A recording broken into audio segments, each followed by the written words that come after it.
오늘은 이론 실기 80문제 풀어보겠습니다. 네, 1번 다음 중 노인이 적응하기 어렵고 심한 고독감을 느끼게 되는 상황은 1. 전화생활 2. 자녀의 취업 3. 친한 친구의 죽음 4. 손자 손녀의 출생 5. 노인 일자리 사업 참여. 정답은 3번이죠. 3번. 이거 잘못됐어요. 3번. 친한 친구의 죽음. 우리가 이게 상실감이라고 그래요. 근데 상실감의 1순위는 배우자의 죽음이에요. 배우자. 네, 근데 여기에 배우자가 안 나왔기 때문에 이제 친한 친구의 죽음. 이게 답이 되겠죠. 2번. 현대사회의 가족관계 변화와 노인 부양에 관한 설명으로 옳은 것은 1. 노인 부양 의식이 높아지고 있다. 2. 세대 간 갈등이 완화되고 있다. 3. 독거노인의 비율이 낮아지고 있다. 4. 공적 노인 부양의 비중이 높아지고 있다.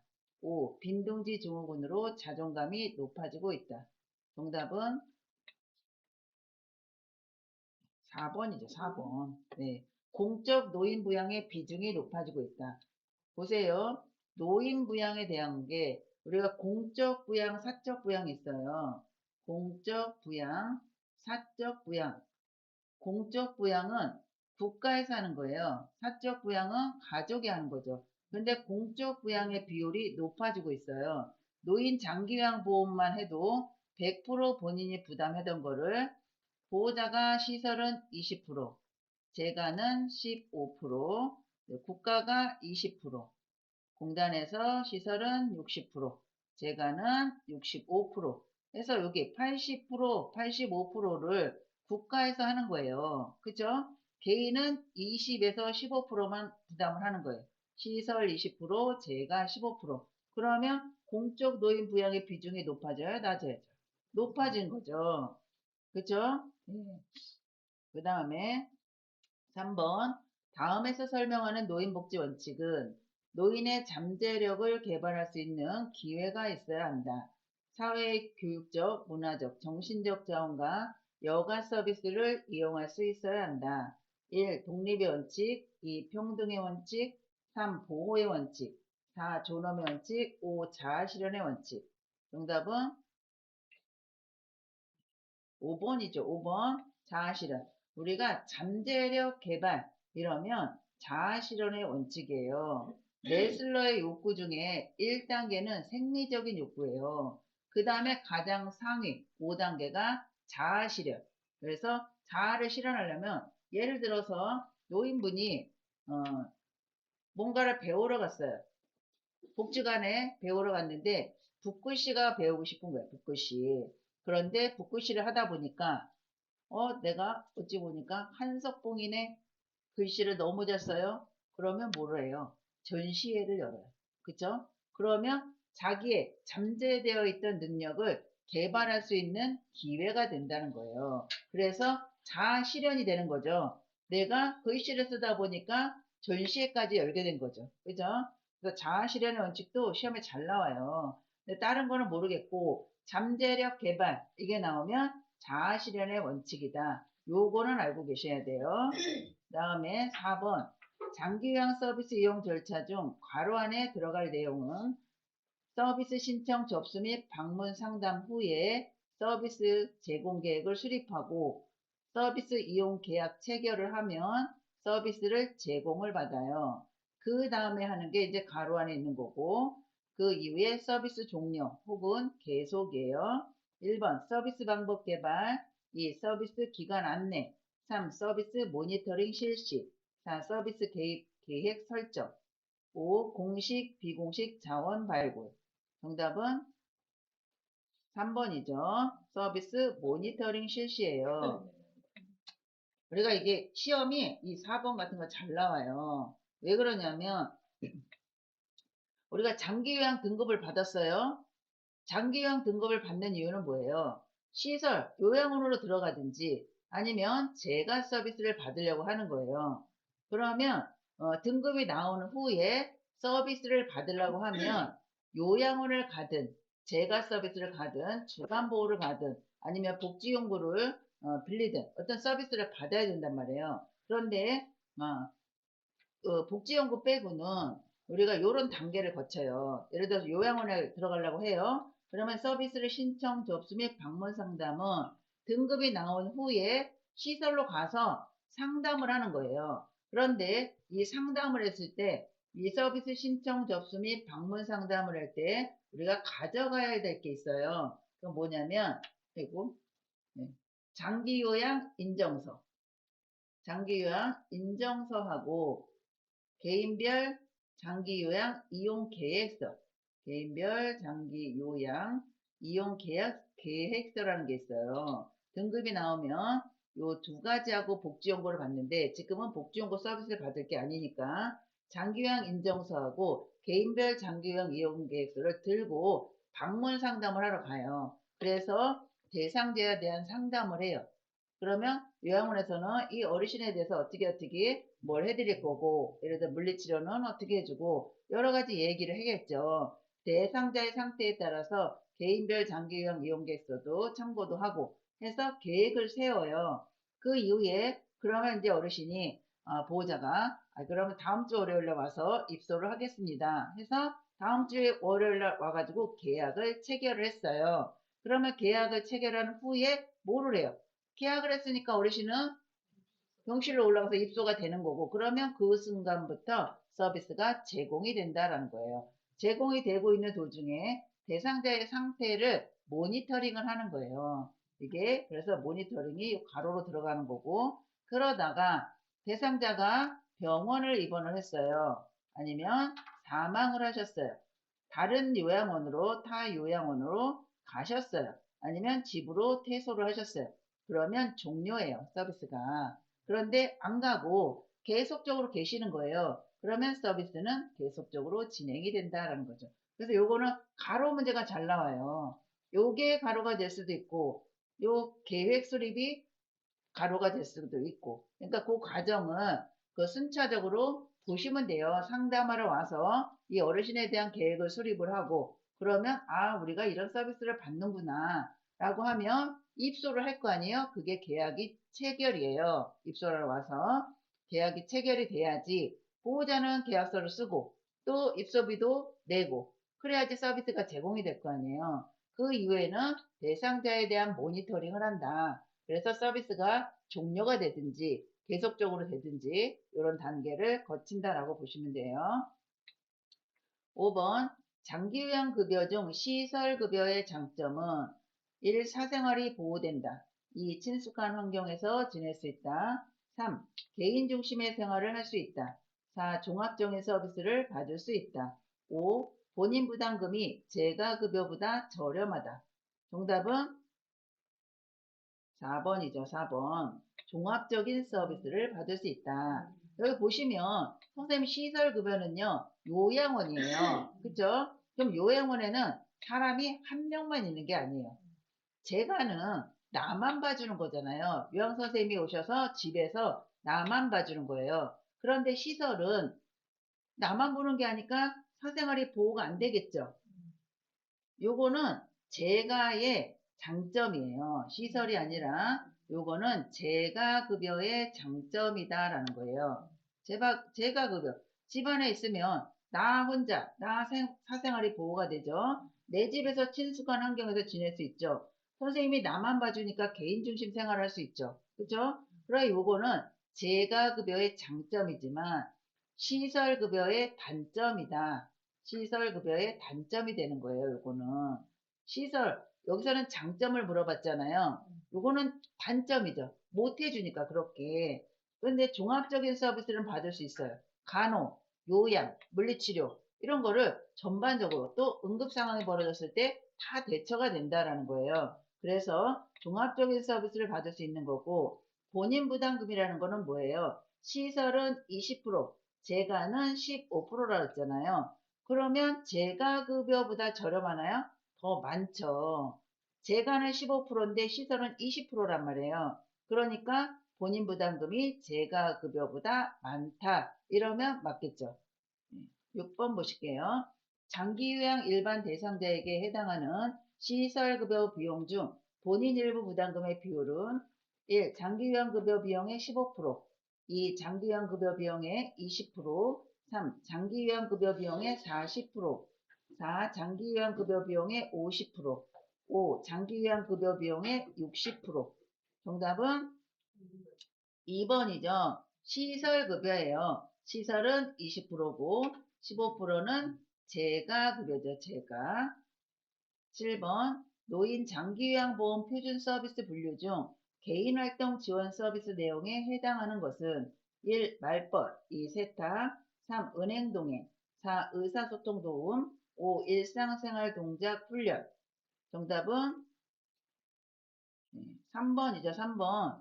우리가 노인장기요양보험에서 표준 서비스를 분류를 해놨어요. 신체활동, 개인활동, 또 일상생활 지원 서비스, 정서지원, 뭐 기능회복 훈련, 뭐 간호 여러 가지가 있는데 여기에서 개인활동이라는 거는 쉽게 말하면 집 밖으로 나가서 하는 거. 그럼 뭐예요? 산책, 은행동행, 관공서 도움, 또 뭐 병원도 갈 수 있고 약국도 갈 수 있고 또 필요 물품을 사다가 달랠 수도 있잖아요. 그래서 밖으로 나가는 거다. 은행 동행이 개인 활동이에요. 말벗은 정서 지원 서비스예요. 정서 지원 서비스. 말벗, 상담 이런 거는 정서 지원 서비스에 해당이 되고 세탁은 일상생활 지원 서비스예요. 일상생활 지원 서비스에는 지원 서비스 여기에는 취사, 청소, 세탁 요런 거가 일상생활 지원 서비스예요. 의사소통 지원 서비스는 요 말벗이랑 같이 정서 지원 서비스에 해당이 돼요. 이 의사소통 도움에는 편지 대필, 편지 대필이 의사소통 도움이에요. 그런데 이 편지 대필은 그럼 뭐예요? 정서 지원 서비스에 해당이 된다는 거죠. 이거 기억을 잘 하셔야 돼요. 일상생활 동작 훈련은 이거는 물리치료사나 작업치료사가 해주는 거죠. 요양선생님들이 하는 거는 아니에요. 8번 다음 상황에 해당하는 노인학대 유형은 대상자가 비 오는 날 저녁 공원 의자에 홀로 앉아 있었어요. 그런데 아들이 고함을 치면서 내가 저 놓친애 때문에 진짜 힘들어서 못 살겠어. 당장 안 들어오고 뭐해요? 라고 소리를 치운 거예요. 이 학대가 어떤 학대의 유형에 해당이 되냐라는 거예요. 1. 방임, 2. 유기, 3. 자기방임, 4. 신체적인 학대, 5. 정서적 학대. 정답은 5번이죠. 정서적인 학대는 말로 하는 학대예요. 그런데 이 학대가 말로 한다고 해서 충격이 작은 건 아니에요. 신체적인 학대는 때리거나 밀치거나 꼬집거나 뭐 이렇게 하는 거가 신체적인 학대죠. 그런데 이 말로 하는 학대가 신체적인 학대 못지 않다는 거예요. 어르신들이 받는 충격은. 그래서 이거는 말로 하는 거기 때문에 정서적인 학대에 해당이 돼요. 9번 노인학대 문제를 해결하기 위한 유관기관과 역할을 바르게 연결한 것은 1. 의료기관, 이용자 대상 학대 예방 교육, 2. 경찰 관서, 학대 판정을 위한 의학적 진단, 3. 법률기관, 현장조사 및 동행협조, 4. 노인보호 전문기관, 학대 사례 신고 접수, 5. 노인 및 사회복지시설, 학대 피해 노인 후견인 지정. 정답은 4번이죠. 4번. 노인학대 그러면 선생님 노인보호 전문기관을 기억을 해야 돼요. 노인학대를 물어보는 거는 이 노인보호 전문기관이 나오면 노인보호 전문기관이 정답이에요. 노인을 보호해줘야 되잖아요. 그쵸? 네. 그래서 이 노인보호 전문기관에다가 신고를 하잖아요. 그러면 학대 사례 신고 접수가 되면 거기에 개입을 하는 거예요. 그래서 이 노인부도 상담을 하고 또 이 노인보호 전문기관에서 하는 거가 학대를 가한 요양보호사가 있다라고 하면 그 사람에 대한 재발 방지 교육을 해요. 그래서 그것도 시험에 잘 나와요. 노인보호 전문기관에서 하는 역할은 하면 학대를 가한 가해자에 대한 재발 방지 교육을 한다. 그러면 그게 답이에요. 그래서 노인학대가 나오면 거의 노인보호 전문기관이 답이에요. 근데 노인학대 신고를 어디다 신고를 해야 되냐라고 했는데 노인보호전문기관이 1, 2, 3, 4, 5번에 없어요. 그러면서 경찰서가 있어요. 그러면 경찰서가 답이에요. 그런데 노인보호전문기관이 나오면 경찰서는 1, 2, 3, 4, 5 중에 안 나와요. 아시겠죠? 10번 요양보호사에게 업무상 부상이나 질병이 발생을 했을 때 산업재해보상보험법의 보장 내용으로 옳은 것은 1. 보험급여는 양도할 수 있다. 2. 보험급여에 대해 세금이 부과된다. 3. 산업재해로 퇴직할 경우 보험급여는 중단이다. 4. 법으로 보장된 보험급여를 받을 권리는 1년이다. 5. 산업재해 인정을 받았다는 이유로 해고될 수 없다. 정답은 네, 5번이죠. 해고할 수 없어요. 그런데 이 산재보험은 보험급여 양도 안 돼요. 압류도 안 돼요.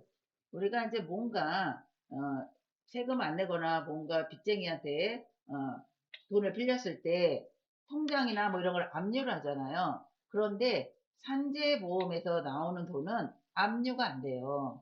양도도 안 돼요. 세금도 안 내요. 그리고 산업재해로 퇴직을 해도 이 보험급여는 중단이 안 돼요. 왜냐면 산재에서 몇 년, 예를 들어서 산재에서 4년간 뭐 그거를 준다 그러면 4년 동안은 퇴직을 해도 이 보험급여는 중단이 안 된다는 거예요. 그리고 법으로 보장된 보험급여를 받을 권리는 3년에서 5년이에요. 근데 요것도 시험에 잘 나와요. 몇 년이냐? 이게 시험에 나오는데 얘만 갑자기 나오면 어때요? 몇 년이지? 이렇게 될 수 있어요. 그런데 이거 산재잖아요. 산재. 그쵸? 산. 우리가 초등학교 때 산 그릴 때 어떻게 해요? 이렇게 그리잖아요. 잘 못 그리니까 산봉우리만 2개 그려놓잖아요. 요거를 뒤집으면 몇이에요? 3. 그래서 5년이다. 아시겠죠? 산재는 3에서 5년이다. 이거 기억하셔야 돼요. 네. 자, 보실게요. 11번. 다음과 같이 대상자가 요양보호사에게 행한 성희롱 유형은 음란한 농담, 옆에 앉아서 술을 따르라고 말함. 1. 시각적 성희롱, 2. 육체적 성희롱, 3. 사회적 성희롱, 4. 언어적 성희롱, 5. 물리적 성희롱. 정답은 언어적인 거죠. 말로 했잖아요. 음란한 농담, 말로 한 거예요. 옆에 앉아서 술 따르라는 거, 말을 했잖아요. 이거는 언어적인 성희롱이다. 12번 시설에서 요양보호사가 지켜야 할 직업윤리는 1. 보수교육을 통해 전문적 지식과 기술을 연마한다.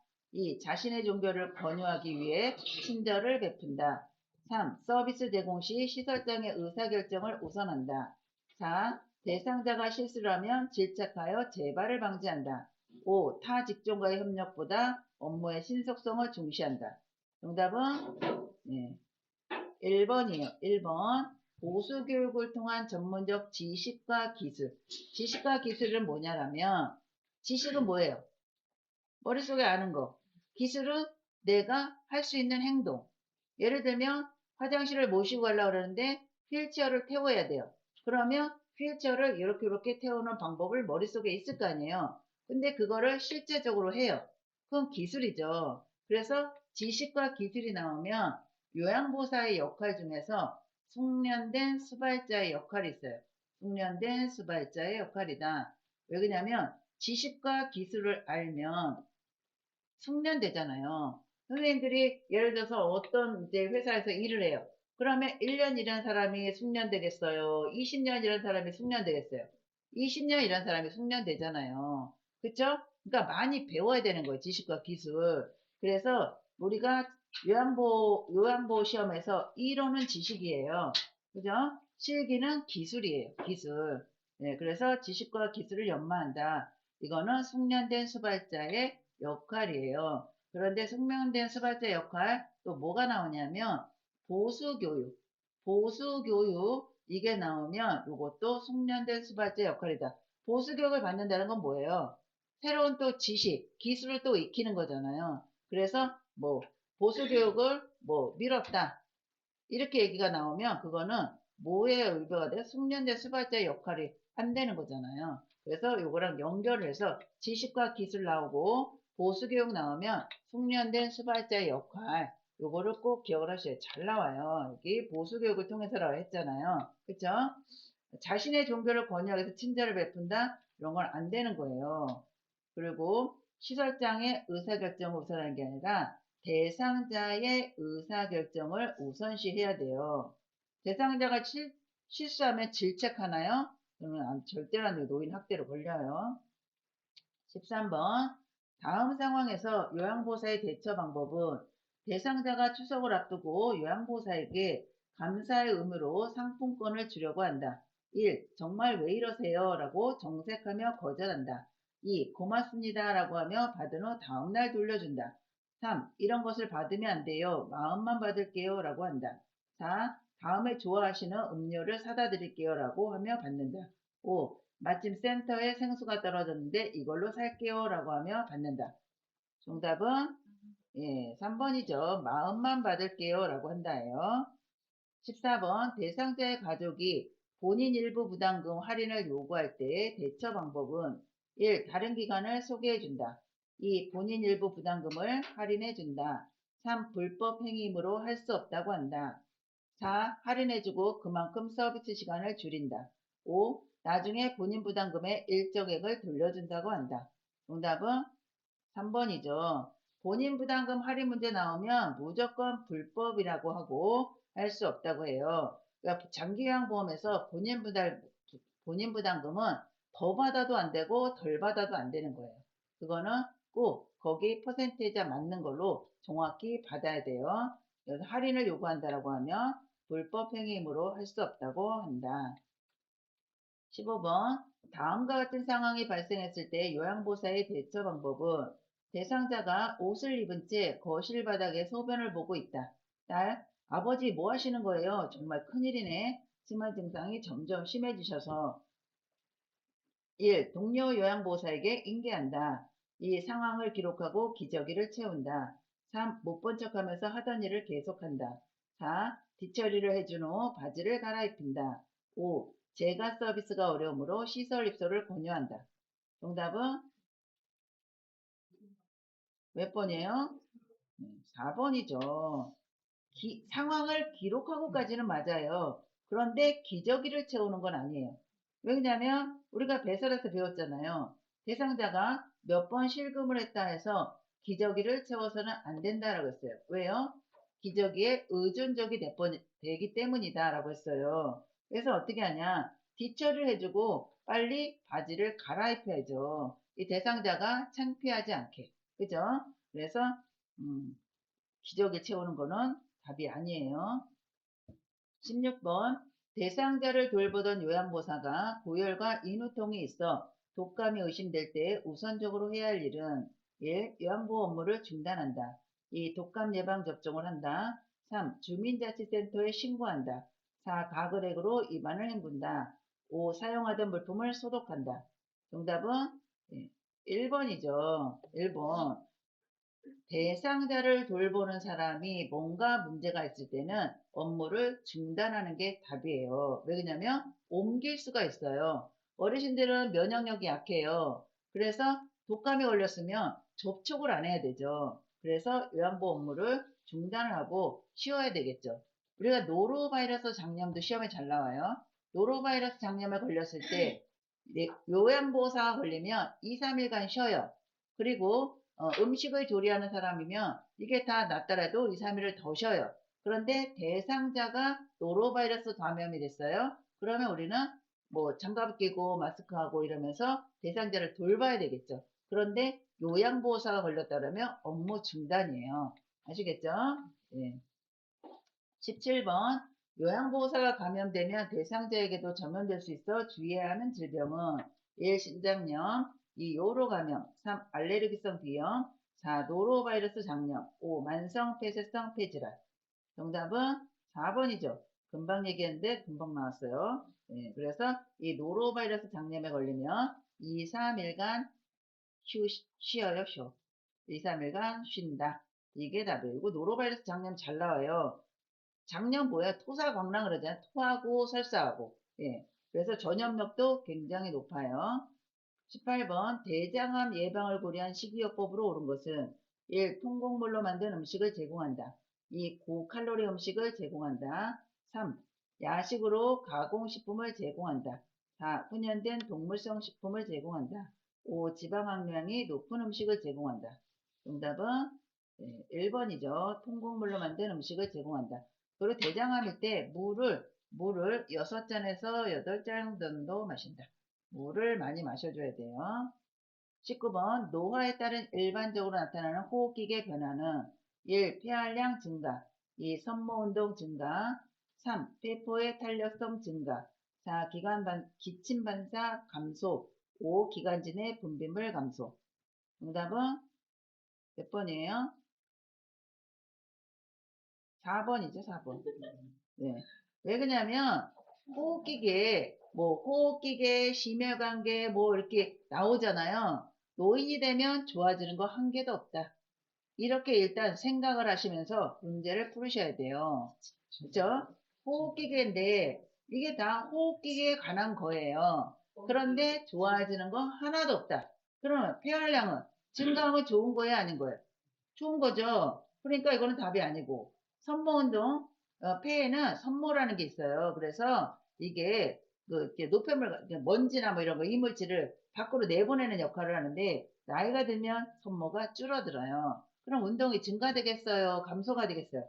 감소가 되겠죠. 폐포의 탄력성이 증가하면 좋은 거예요, 안 좋은 거예요? 좋은 거죠. 요것도 감소한다. 그런데 기침 반사가 감소해. 기침을 잘 못해요. 그러니까 폐렴이 있으면 가래가 있겠죠. 기침을 해야 가래를 뱉어낼 거 아니에요. 그런데 가래를 못 뱉어내요. 기침 반사가 감소하니까 기관지 내 분비물은 증가한다는 거예요. 기관지 내 분비물이 감소하면 좋은 거죠.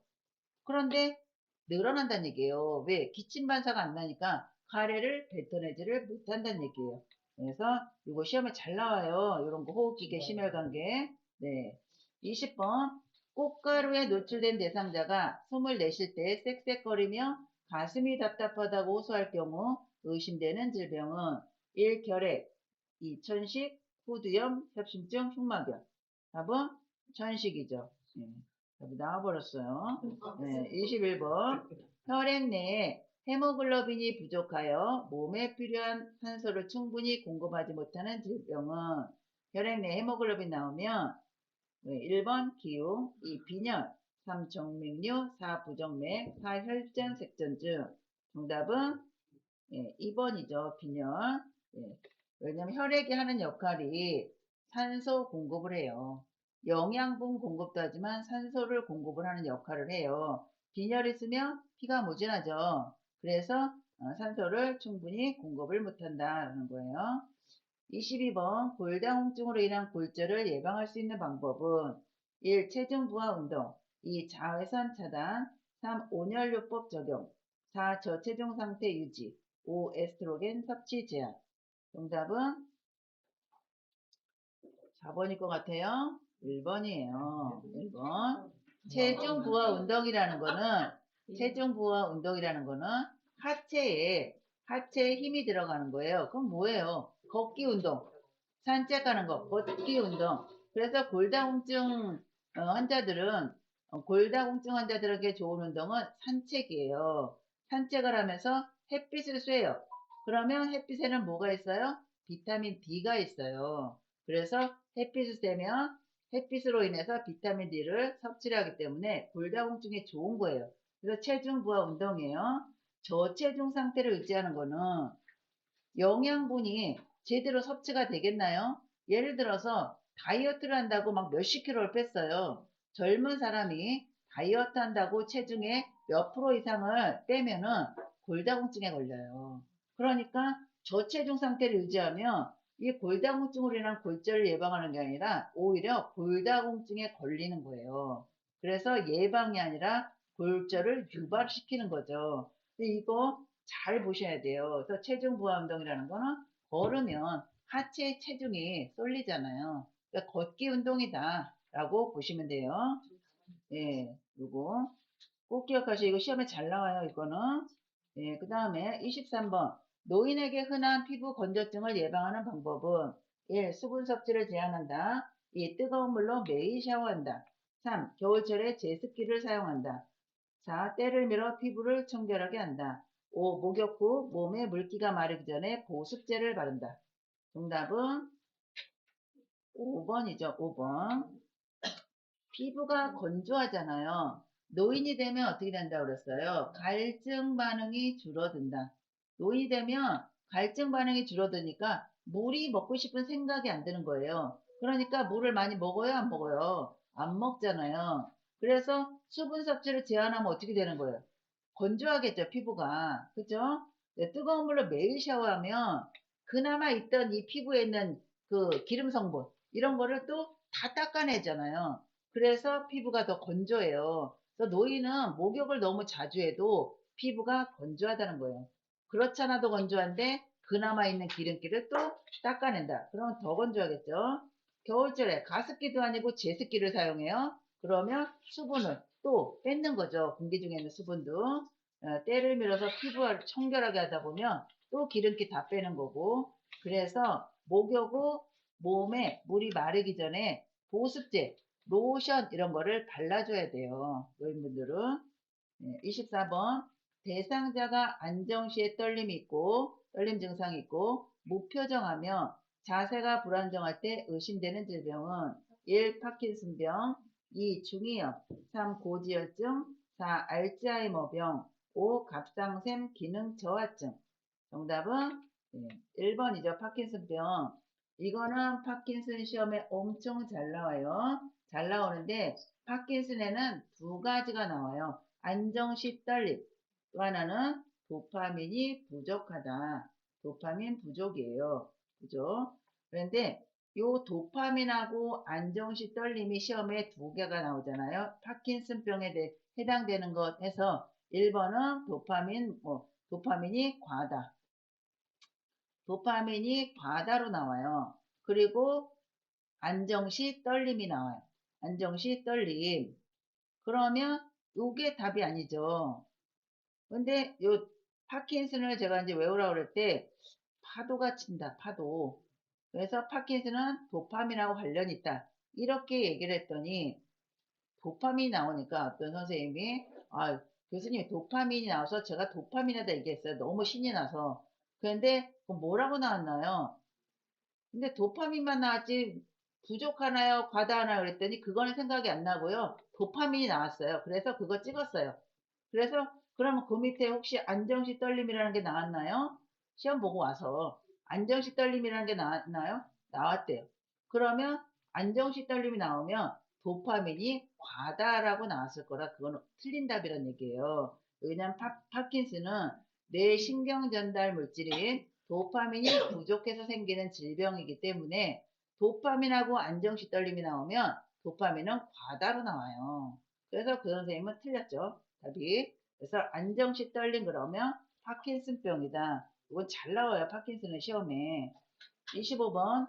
뇌에 혈액을 공급하는 혈관이 막히거나 터졌을 때 나타날 수 있는 증상은 1. 묽은 혈변, 2. 전신성 수포, 3. 얼굴 소양증, 4. 발작성 기침, 5. 몸의 균형 상실.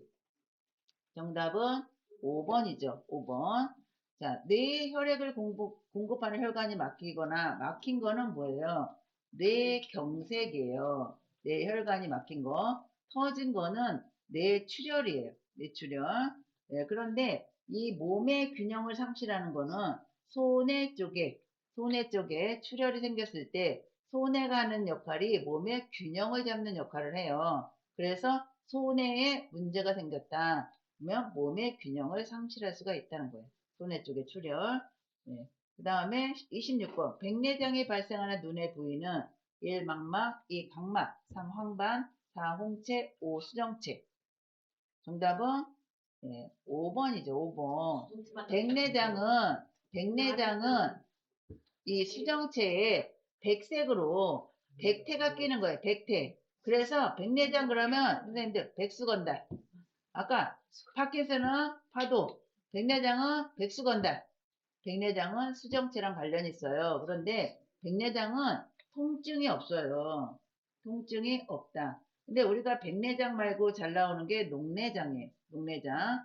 녹내장은 안압이랑 관련이 있어요. 그리고 안압이 올라가면 압이 올라가니까 뭐가 있어요? 통증이 있어요. 통증.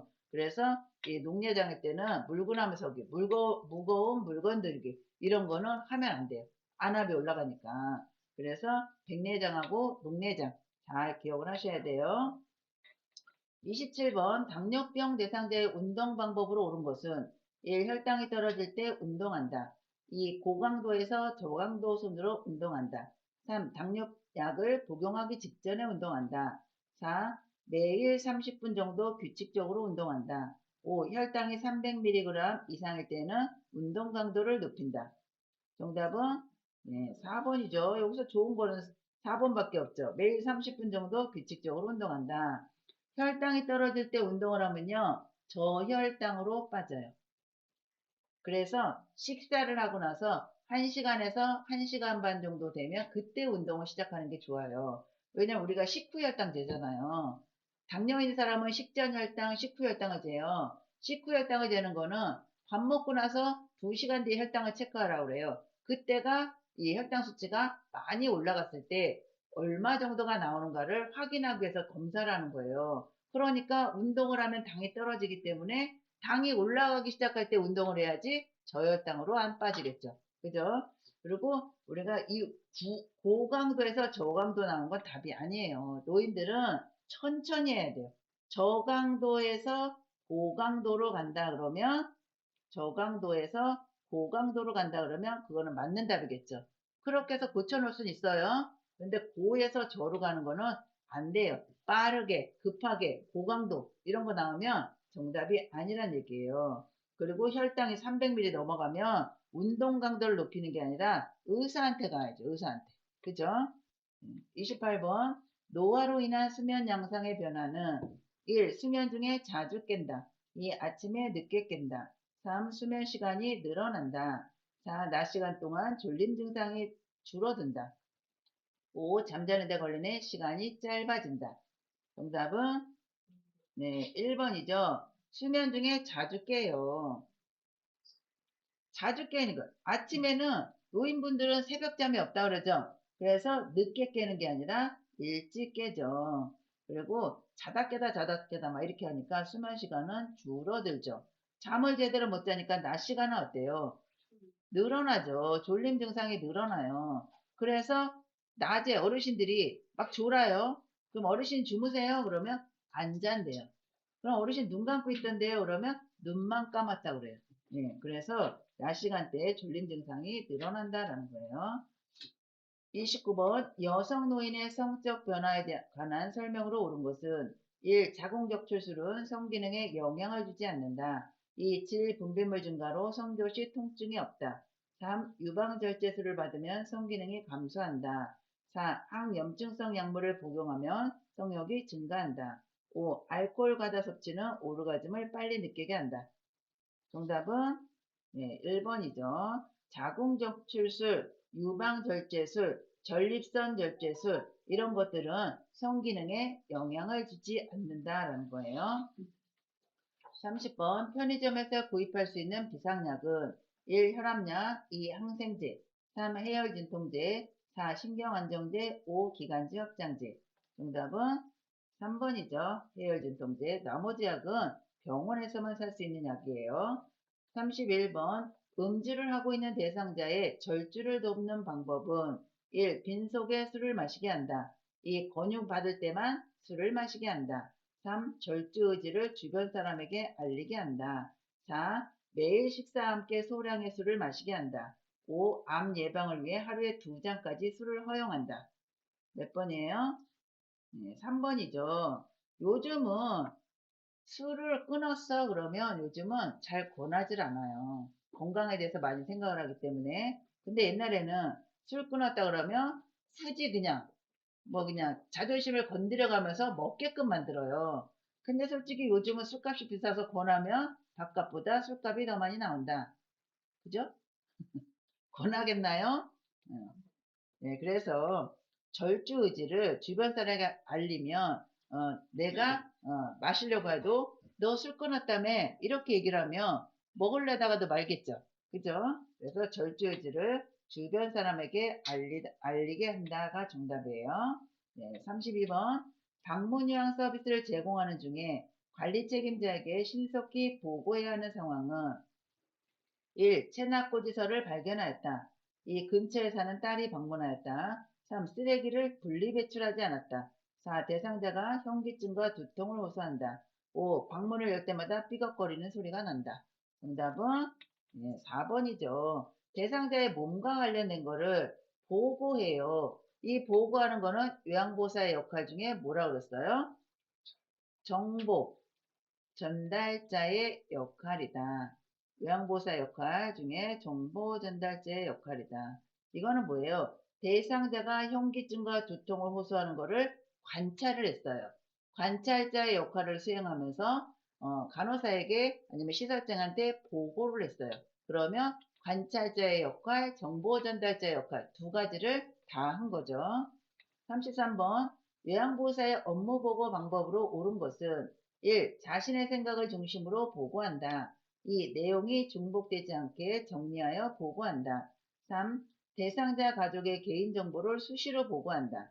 4. 숫자나 표가 포함된 내용을 구두로 보고한다.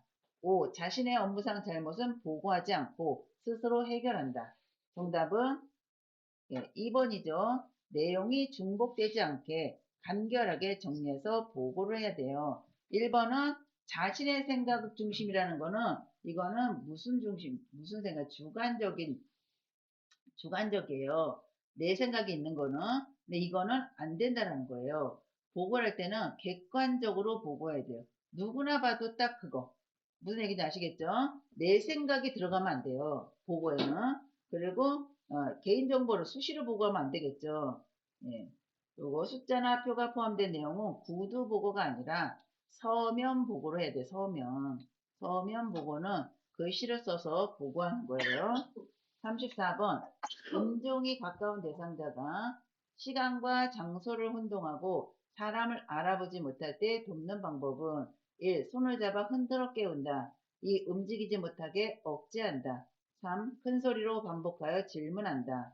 4. 대상자를 의식하지 않고 가족과 말한다. 5. 서비스를 제공하기 전에 요양보호사임을 알린다. 정답은 5번이죠. 임종에 가까운 대상자가 시간, 장소, 사람을 헷갈려 해요. 근데 우리가 어디서 많이 들었던 거죠? 시간, 장소, 사람. 이거는 진압력을 얘기하는 거예요. 치매 대상자 진압력이 떨어지면 사람도 못 알아보고 장소도 못 알아보고 모르고 시간도 몰라요. 그런데 임종이 가까운 대상자의 시간, 장소, 사람은 그 진압력의 문제가 아니라 대상자의 상태가 많이 안 좋아져 가지고 이렇게 이제 혼돈 상태가 오는 거예요. 그래서 이런 사람한테 아들이 왔는데 누군지 알아요? 이게 아니라 아들 왔어요. 따님이 오셨어요. 따님이 왔어요. 이렇게 얘기하고 내가 서비스를 할 때는 어르신 뭐 요양보호사 누구예요? 아니면 지금 약 드리려고 왔어요. 이렇게 해서 이야기를 해줘야 돼요. 그래서 물어보지 말고 내가 요양보호사임을 알린다라는 거예요. 내가 누구냐고 물어보지 말고 내가 누구다라고 이야기를 해야 돼요.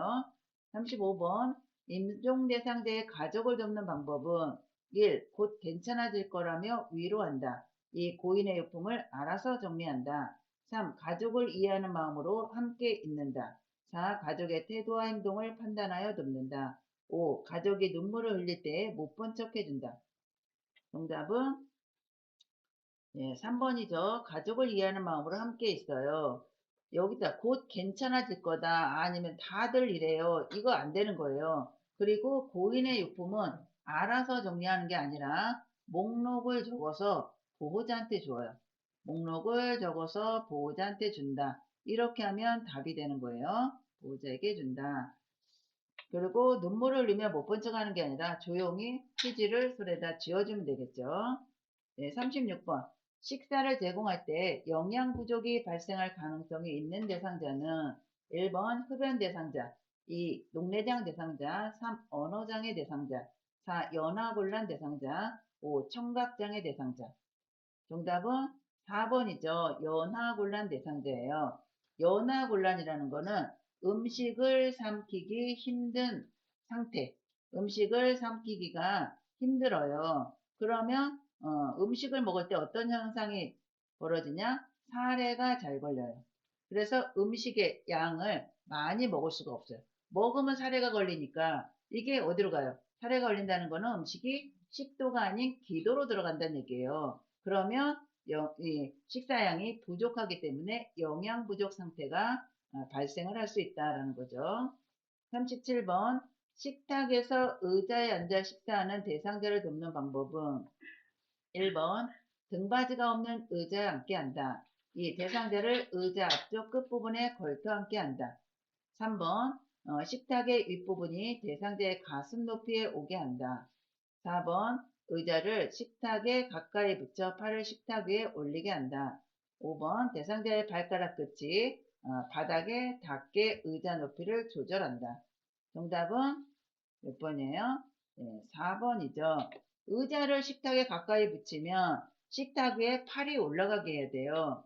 이렇게 식탁에 앉아서 식탁에 의자에 앉아서 식사하는 사람은 등받이 있어야 돼요. 팔걸이도 있어야 되고 대상자를 의자 앞쪽 끝부분에 앉히는 게 아니라 의자 깊숙이 앉아야 돼요. 깊숙이. 이렇게 앞쪽에 끝부분에 걸터 앉으면 미끄러져서 낙상을 할 수가 있어요. 그리고 식탁의 윗부분은 대상자의 가슴과 배꼽 사이에 오게 한다. 그리고 대상자의 발가락 끝이 아니라 발바닥 전체가 바닥에 닿아야 돼요. 그런데 만약에 키가 작아서 발이 바닥에 안 닿아요. 그러면 발 밑에 발받침이라도 놔서 발바닥 전체가 바닥에 닿아야 된다라는 거예요. 38번 왼쪽 편마비 대상자에게 침상에서 식사를 제공하는 방법으로 옳은 것은 1. 대상자의 왼쪽에 선다. 2. 오른손에 식사 보조 도구를 끼워준다. 3. 쿠션으로 오른쪽 상체를 지지해준다. 4. 입안의 왼쪽에 음식을 넣어준다. 5. 식후 입안의 왼쪽에 음식물 찌꺼기가 남아있는지 확인한다. 정답은 5번이죠. 왼쪽이 편마비면 식사를 줄 때 대상자 왼쪽이 편마비면 식사하는 자세는 건강한 쪽으로 누워야 돼요. 그러면 오른쪽으로 돌아 누웠기 때문에 요양보호사는 어느 쪽에 서요? 오른쪽에 쓰는 거죠. 오른쪽으로 대상자가 돌아섰는데 요양보호사가 왼쪽에 서서 식사를 주면 안 되겠죠. 그래서 오른쪽에 서야 되고 2번은 왼쪽이 편마비면 오른손은 뭐예요? 정상이에요. 정상인데 굳이 식사 보조 도구를 끼워줄 필요가 없죠.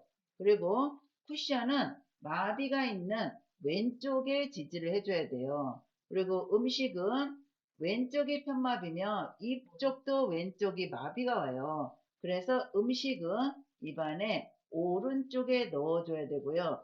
식후에는 마비가 있는 왼쪽에 음식 찌꺼기가 남아있는지 확인해서 뱉든지 삼키든지 둘 중에 하나를 하게 해야 돼요. 안 그러면 왼쪽 입안에 감각이 없기 때문에 음식물이 있는지를 몰라요. 그러면 오치게 돼요. 이 입에 물고 있다가 갑자기 넘어가면 기도로 넘어갈 수도 있다는 얘기예요. 그래서 식사 후에는 마비 쪽에 음식물 찌꺼기가 남아있는지 확인해서 뱉든지 삼키게 한다는 거예요. 39번 대상자에게 안약을 투여하는 방법으로 옳은 것은 1. 멸균솜으로 눈 바깥쪽에서 안쪽으로 닦는다. 2. 위의 눈꺼풀에 멸균솜을 대어준다. 3. 대상자에게 아래를 보게 한다. 4. 안약을 각막에 점적한다. 5. 안약을 점적한 후 비루관을 눌러준다. 정답은 5번이죠. 자, 멸균솜으로 눈을 닦을 때는 안에서 바깥쪽이에요. 눈이 이렇게 있으면 코를 기점으로 바깥쪽으로 닦아줘야 돼요. 바깥쪽으로. 그리고 위 눈꺼풀이 아니라 아래 눈꺼풀에 멸균솜을 대어주고 대상자는 우회를 쳐다봐야 돼요. 잘못해서 안약을 넣어주다가 눈을 찌를 수가 있기 때문에 각막을 손상을 시킬 수가 있어요. 그래서 대상자는 위를 쳐다봐야 되고 안약은 각막의 점적이 아니라 여기 빨간 부분 있죠? 결막낭이라고 그래요. 결막낭에다 넣어주는 거예요. 안약을 점적한 후에는 이 안약이 눈에서 이 코로 넘어가서 목구멍으로 넘어가요. 그래서 글로 내려가지 않게 코가 뭐예요? 비죠, 비. 이 코에 구멍이 있어요. 눈에서 코로 통하는 관이 있단 말이에요. 그게 비루관이에요. 비루관. 그래서 안경 쓰면 안경테 있는 거기를 안약을 넣고 나서 잠시 동안 눌러줘요. 그게 비루관이에요. 그런데 이 비루관을 눌러주는 거는 물약만 해당이 돼요. 물약. 여기 문제에 안연고 이렇게 나왔는데 이 밑에 비루관을 눌러준다 그러면 답이 아니에요. 그래서 문제를 잘 읽으셔야 돼요. 그냥 안약 그러면 이게 물약일 수도 있고 연고일 수도 있는데 안약이라는데 비루가를 눌러준다? 이거는 맞아요. 그런데 문제가 안연고에 대한 설명을 하라고 그러는데 비루관을 눌러준다. 그러면 틀린 답이에요. 그래서 무조건 비루관만 보고 답을 선택하시면 안 된다라는 거죠. 40번 정맥주사를 맞고 있는 대상자가 주사 부위가 붓고 아프다고 할 때 대처 방법은 1. 진통제를 준다. 2. 주사 바늘을 교체한다. 3. 수액 조절기를 잠근다. 4. 주사 부위에 온찜질을 한다. 5. 주사 부위를 알코올솜으로 지그시 눌러준다. 정답은 3번이죠. 자, 여기 보시면 이게 스웩 세트예요. 스웩 세트 보면 여기는 똑똑똑 떨어지는 거. 병에 연결돼서 똑똑 떨어지는 데고 요거가 조절기예요.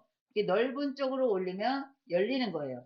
좁은 쪽으로 내리면 잠기는 거예요. 그래서 대상자가 주사 부위가 붓고 아프다 그래요. 그러면 빼거나 이러는 게 아니라 수액 조절기를 잠근 후 보고한다예요. 보고한다. 그래서 뭐 시설장한테 보고한다. 이래도 답이지만 보고하기 전에 우리가 뭔가 문제가 생기면 어떻게 하겠어요? 원래대로 해놓으라 그랬죠. 이 주사는 원래대로는 뭐예요? 들어가기 전이죠. 그러니까 잠그고 보고한다예요. 41번 치매 대상자가 최근 들어 소변을 가리지 못할 때 돕는 방법은 1. 밤에는 기저귀를 채워둔다. 2. 지퍼가 있는 옷을 입게 한다. 3. 일정한 시간 간격으로 배뇨하게 한다. 4. 소변이 마렵다고 하면 간이병기를 내준다. 5. 보호자와 유치도녀 간 삽입에 대해 의논한다. 정답은 3번이죠. 이게 뭐예요? 배뇨 훈련을 시키는 거예요. 배뇨 훈련. 무조건 기저귀를 대주면 안 된다 했어요. 몇 번 실금을 했다 해서 기저귀를 채우지 않는다. 왜냐하면 뭐 때문에 그런다 했어요. 기저귀에 의존적이 될 수 있다라고 했잖아요. 그래서 소변을 가리지 못하면 보통 한 두세 시간에 한 번씩 소변을 보게 해요. 그러면 소변을 봤으니까 굳이 기저귀를 안 차도 되겠죠. 그게 배뇨 훈련이에요. 일정한 시간 간격으로 배뇨하게 한다. 42번 보행이 불가능한 대상자의 침상 배설을 돕는 방법은 1. 무릎 아래에 방스포를 깐다. 2. 스크린을 치운 후 옷을 입혀준다. 3. 배변이 끝나면 침대 머리를 높인다. 4. 바지를 내린 후 혼이불로 덮어준다. 5. 간이변기 안쪽 바닥에 화장지를 깐다. 정답은 5번이죠. 5번. 이거는 소리가 나지 않기 위해서 화장지를 깔아주는 거예요. 소리가 나지 않게 화장지를 깔면서 TV를 켜든지 음악을 틀어주면 대상자가 편안하게 소변을 볼 수가 있겠죠. 1번은 방수포를 까는데 대상자가 누워 있어서 간이변기를 대주려고 그래요. 간이변기 여기 대주잖아요. 그러면 간이변기에다 소변을 보다가 셀 수 있겠죠. 그러면 어디다가 방수포를 깔아야 돼요? 엉덩이 밑에 방수포를 깔아야 되겠죠. 옷을 입힌 후에 스크린을 치워줘. 스크린은 우리가 가림막이라고 해요. 가림막. 대상자를 안 보이게 가려주는 거 있죠. 그게 가림막이에요. 요거를 치워버리고 옷을 입히면 안 되겠죠. 프라이버시가 침해가 되겠죠. 배변이 끝나면 침대머리를 높이는 게 아니라 변기를 대주고 배설을 잘 할 수 있도록 아랫배에 힘을 줄 수 있도록 상체를 올리는 거예요. 그런데 배변이 끝나면 침대는 내려야 돼요. 변기를 빼야 되잖아요. 그리고 4번은 혼이불을 덮고 바지를 내려야 된다 했어요. 바지를 내리는 혼이불 덮는 거는 뭐라 그랬어요? 볼 거 다 보고 혼이불 덮어주면 안 되겠죠. 그래서 요거는 엄청 잘 나와요. 거꾸로. 혼이불로 덮어주고 바지를 내린다. 43번 대상자의 배설을 돕기 위해 사용할 이동변기로 적절한 것은 1. 양쪽 팔걸이가 없는 것. 2. 침대에 부착되어 있는 것. 3. 본체와 변기통이 일체형인 것. 4. 뜨거운 물로 세척할 수 있는 것. 5. 양변기 시트에 올려놓을 수 있는 것. 정답은 4번이죠. 뜨거운 물로 세척할 수 있는 거. 이동변기는 양쪽 팔걸이 있어야 되고요. 등받이 있어야 돼요.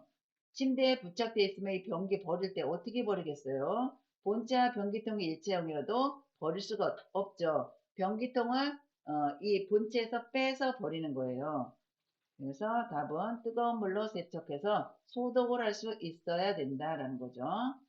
44번 기저귀가 젖었을 때 즉시 갈아줘야 하는 이유는 1. 변비 완화, 2. 욕창 예방, 3. 치질 예방, 4. 변실금 예방, 5. 요실금 완화. 정답은 2번이죠. 기저귀를 하고 있는 사람의 문제가 뭐냐면 기저귀 발진이 생겨요. 빨갛게. 그러다 보면 그게 욕창으로 갈 수가 있어요. 왜 그러냐면 기저귀 차고 있어서 한번 딱 보면 바로 치워주는 게 아니라 조금 이따 치워주고 한 번 더 볼 수도 있잖아요. 그 상황에서는 기저귀 안에가 습한 상태가 된다고요. 그래서 욕창이 발생할 확률이 높아요. 그래서 즉시 갈아줘야 한다. 욕창을 예방하기 위해서죠. 45번 유치도뇨관을 삽입하고 있는 대상자를 돕는 방법은 1. 소변 주머니는 아랫배 높이에 둔다. 2. 수분 섭취를 제한하여 배뇨량을 조절한다. 3. 연결관이 빠지지 않게 대상자를 침상에 누워있게 한다. 4. 소변 주머니를 비운 후 배출구를 알코올솜으로 닦는다. 5. 프로그램에 참여하는 동안에는 유치도뇨관을 잠근다. 정답은 4번이죠.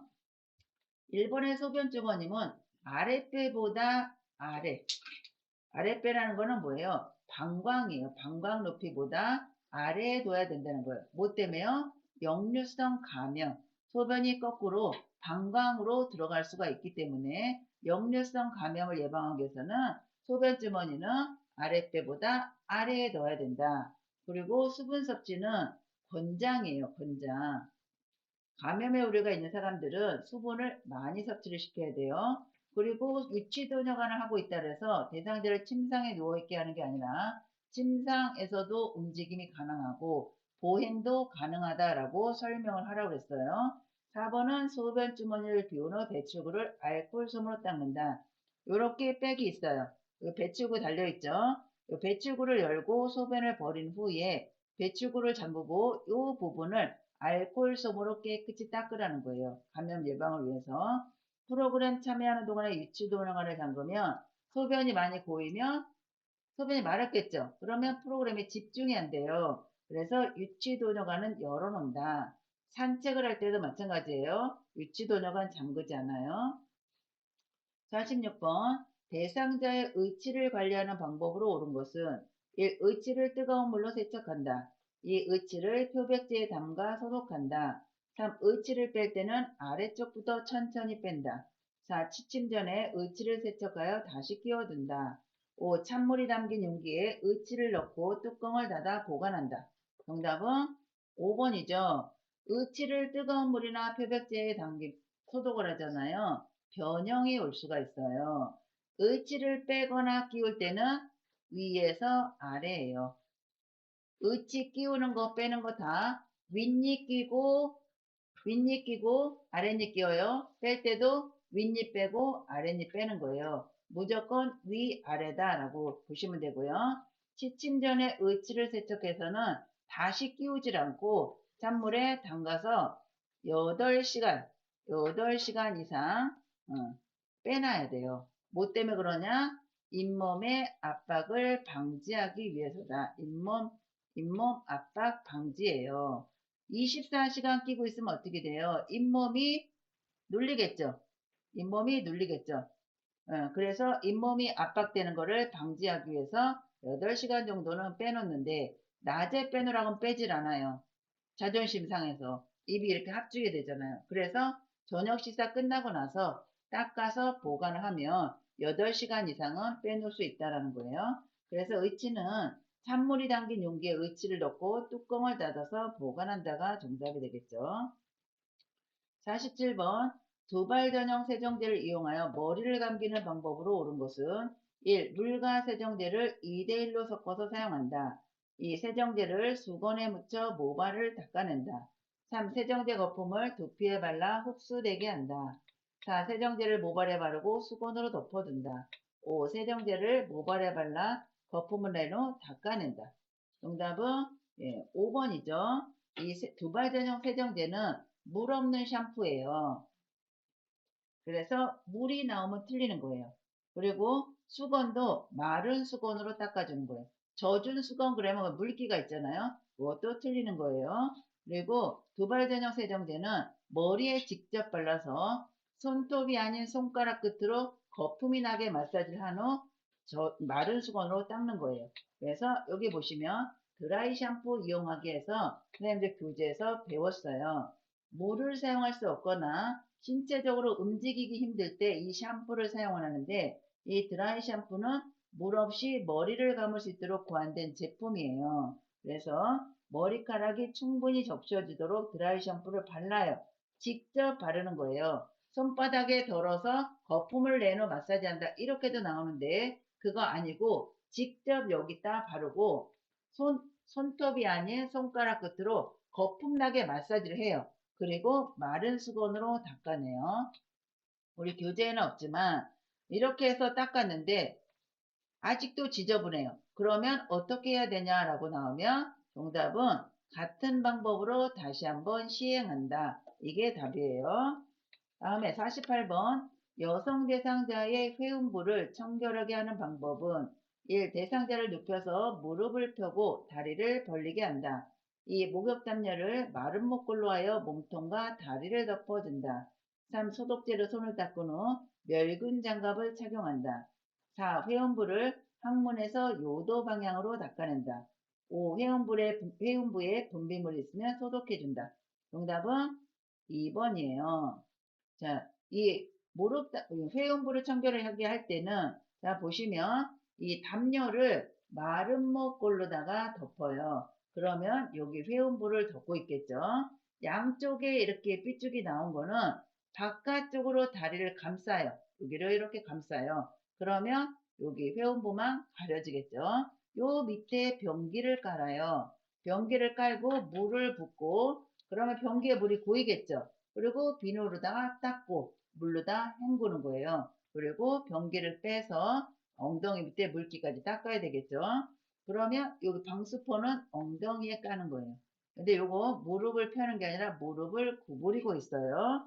자, 다시 보시면 1번 대상자를 눕혀서 무릎을 펴는 게 아니라 구부린다 그랬죠. 구부린다. 목욕담요를 마른 목골로 해서 몸과 다리를 덮었어요. 이 여성 회원부를 닦을 때는 멸균 장갑 아니고 일회용 장갑만 사용을 해도 돼요. 회원부를 닦을 때는 요도에서 항문 방향으로 닦아요. 회원부에 분비물이 있으면 소독한다가 아니라 문제가 생기면 무조건 뭐를 해야 된다 그랬어요? 보고를 해야 된다 그랬죠. 그죠? 네. 49번 거동이 불편한 대상자의 통목욕을 돕는 방법은 1. 물의 온도는 30도 C 이내로 유지한다. 2. 요양보호사의 발끝으로 물의 온도를 확인한다. 3. 대상자의 등을 욕조 안벽에 대고 앉게 한다. 4번 팔, 몸통, 회음부, 다리 순으로 닦는다. 5. 목욕 후 선체로 옷을 입힌다. 정답은 3번이죠. 거동이 불편해요. 그런데 통목욕을 해요. 욕조 안에 들어가면 어때요? 물의 부력으로 인해서 몸이 떠요. 그래서 대상자의 등을 욕조 안벽에 대고 앉으면 뜨지 않겠죠. 물의 온도는 35도예요. 물의 온도를 확인할 때는 요양보호사의 발끝이 아니라 손등으로 확인한다. 닦는 순서는 말초에서 심장 방향이에요.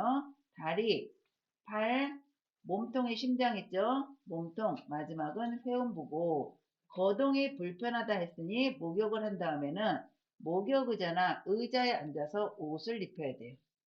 넘어질 수가 있기 때문에 50번 오른쪽 편마비 대상자에게 단추가 없는 상의를 입히는 순서로 옳은 것은 1. 오른팔 머리 왼팔 2. 머리 오른팔 왼팔 3. 머리 왼팔 오른팔 4. 왼팔 머리 오른팔 5. 왼팔 오른팔 머리 정답은 몇 번이에요? 자, 단추가 없는 거는요. 티셔츠예요. 티셔츠. 정답은 1번이죠. 1번. 자, 우리가 옷을 벗고 입을 때는 임마 벗건이에요. 임마 벗건. 입을 때는 마비된 쪽부터, 벗을 때는 건강한 쪽이에요. 그래서 선생님들이 이 시험 문제가 나오면 오른쪽 편마비다 그러면 어떻게 알았어요? 오른손을 주먹을 쥐라고 그랬죠. 오른손 주먹을 쥐어요. 단추가 없어요. 그러면 이거는 티셔츠다. 티셔츠는 가운데가 머리예요. 그러면 1번 아니면 4번이 답이겠죠. 그런데 지금 뭐 한대요? 입힌다고 했어요. 그러면 입마. 입힐 때는 마비된 쪽이에요. 오른쪽이 편마비잖아요. 그러니까 오른팔, 머리, 왼팔 이렇게 되겠죠. 자, 51번. 네, 다음 그림과 같이 휠체어에 앉아있는 대상자를 침대 위로 옮길 때 요양보호사의 신체 손상을 예방하는 방법으로 옳은 것이에요. 1. 빠르게 반동을 이용하여 이동시킨다. 2. 두 발을 모아 지지면을 좁혀 들어 올린다. 3. 신체의 작은 근육을 사용하여 들어 올린다. 4. 대상자와 일정한 거리를 두고 들어 이동시킨다. 5. 무릎을 굽히고 양다리에 체중을 실어 들어 올린다. 정답은 5번이죠. 자, 보세요. 빠르게 나오면 무조건 답이 아니다. 두 발은 벌려요. 우리가 요거 그림 생각나죠? 허리는 펴고 무릎은 구부려서 무게 중심은 낮추고 무게 중심은 낮춰요. 다리는 벌려서 지지하는 면적은 넓어졌죠. 벌렸으니까 넓힌다예요. 네, 그래서 그리고 신체는 지지면 여기 두 발을 모으는 게 아니라 벌리라 그랬죠. 지지면 넓혀야 된다 그랬어요. 신체의 작은 근육이 아니라 큰 근육을 사용해야 되고 우리가 물건을 잡으면 이런 그림 있잖아요. 이게 대상자예요. 대상자를 케어할 때는 가까운 걸 가깝게 해야 돼요. 멀리 떨어져서 하면 다칠 수가 있어요. 일정한 거리를 두고 하면 틀린 거예요. 무릎은 굽히고 굽혔죠. 양다리에 체중을 실어 들어 올린다. 정답은 5번이 되겠죠. 이거 올바른 신체 정렬에서 체위에서 이 시험 잘 나오는 거예요. 52번 왼쪽 편마비 대상자를 오른쪽으로 돌려눕히는 방법으로 옳은 것은 1. 대상자의 양팔을 몸의 평행으로 둔다. 2. 대상자의 머리를 왼쪽으로 돌린다. 3. 오른발을 왼발 위에 올려놓고 몸통을 돌린다. 4. 왼쪽 어깨와 엉덩이를 잡고 옆으로 돌려눕힌다. 5. 돌려눕힌 후 엉덩이를 앞으로 이동시켜준다. 정답은 몇 번이에요? 오른쪽으로 돌려눕혀요. 자, 정답은 4번. 왼쪽 어깨와 엉덩이를 잡고 돌린다. 왼쪽이 마비예요. 자, 왼쪽이 마비예요. 이 옆으로 돌려눕히는 방법. 대상자를 돌리고자 하는 쪽에 가서 선다. 그쵸? 그러면 대상자는 이 요양보호사는 지금 오른쪽에 서 있어요. 오른쪽에. 그러면 오른쪽으로 돌린다는 얘기예요. 그러면 요양보호사는 돌리고자 하는 오른쪽에 가서 선다. 대상자의 고개는 돌아가는 쪽, 오른쪽으로 향해야 돼요. 그리고 양손 가슴, 무릎을 세워요. 그런데 이 양손은 가슴에 놓을 수도 있고 돌아가는 오른쪽 팔을 만세하고 다리는 펴요. 이렇게 구부러지지 않는 사람은 펴야 되겠죠. 구부릴 수가 없으니까 그러면 이 왼발을 오른발의 발목 위에다 올려요. 왜? 오른쪽으로 돌아갈 거니까 이렇게 돌아야 돼요. 오른쪽으로 돌아야 돼요. 오른쪽으로. 그쵸? 그래서 손하고 다리는 두 가지 방법이에요. 무릎을 세우든지 돌아가는 쪽에 반대쪽 다리를 돌아가는 쪽에 올려놓는다. 그리고 자세가 됐으면 반대쪽 어깨와 엉덩이를 잡고 요양보호사 쪽으로 돌려요. 그리고 엉덩이를 뒤로 빼고 어깨를 뒤로 빼요. 그러면 무릎을 구부리고 누웠으니까 무릎이 엉덩이 뒤로 뺐죠. 무릎 구부렸어요. 그래서 엉덩관절과 무릎 관절은 모두 굽힌 자세가 된다. 요것도 시험에 잘 나와요. 그죠? 네, 앞에서 뒤로 뺐어요. 그러면 다시 가시면 대상자의 양팔을 몸의 평행으로 두나요? 아니죠. 돌아가는 쪽에 팔을 만세할 수 있어요. 아니면 양팔을 가슴에 두든지. 그 다음에 왼쪽 편마비인데 오른쪽으로 돌린다 그러면 머리는 어느 쪽으로 돌아가요?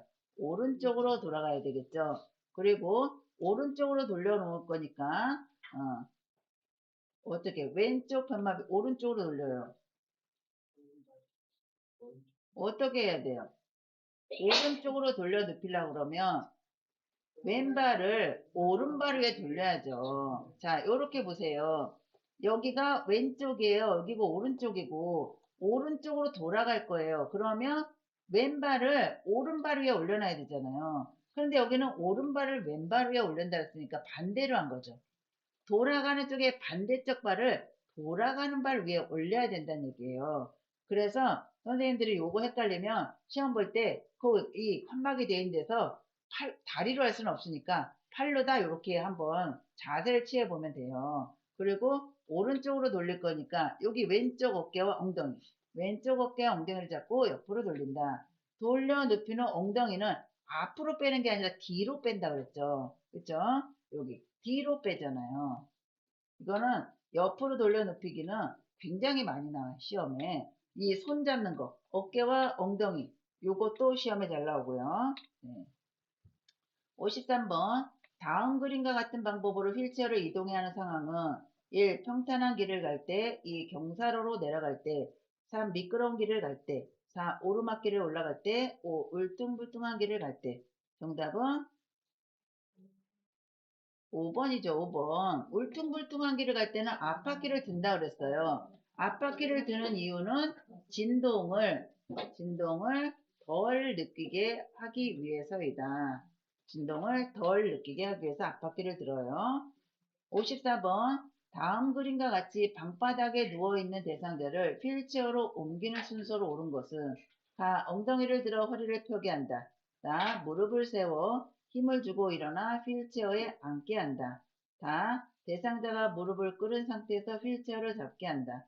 라 대상자 가까이에 휠체어를 놓고 잠금장치를 잠근다. 정답은 5번이죠?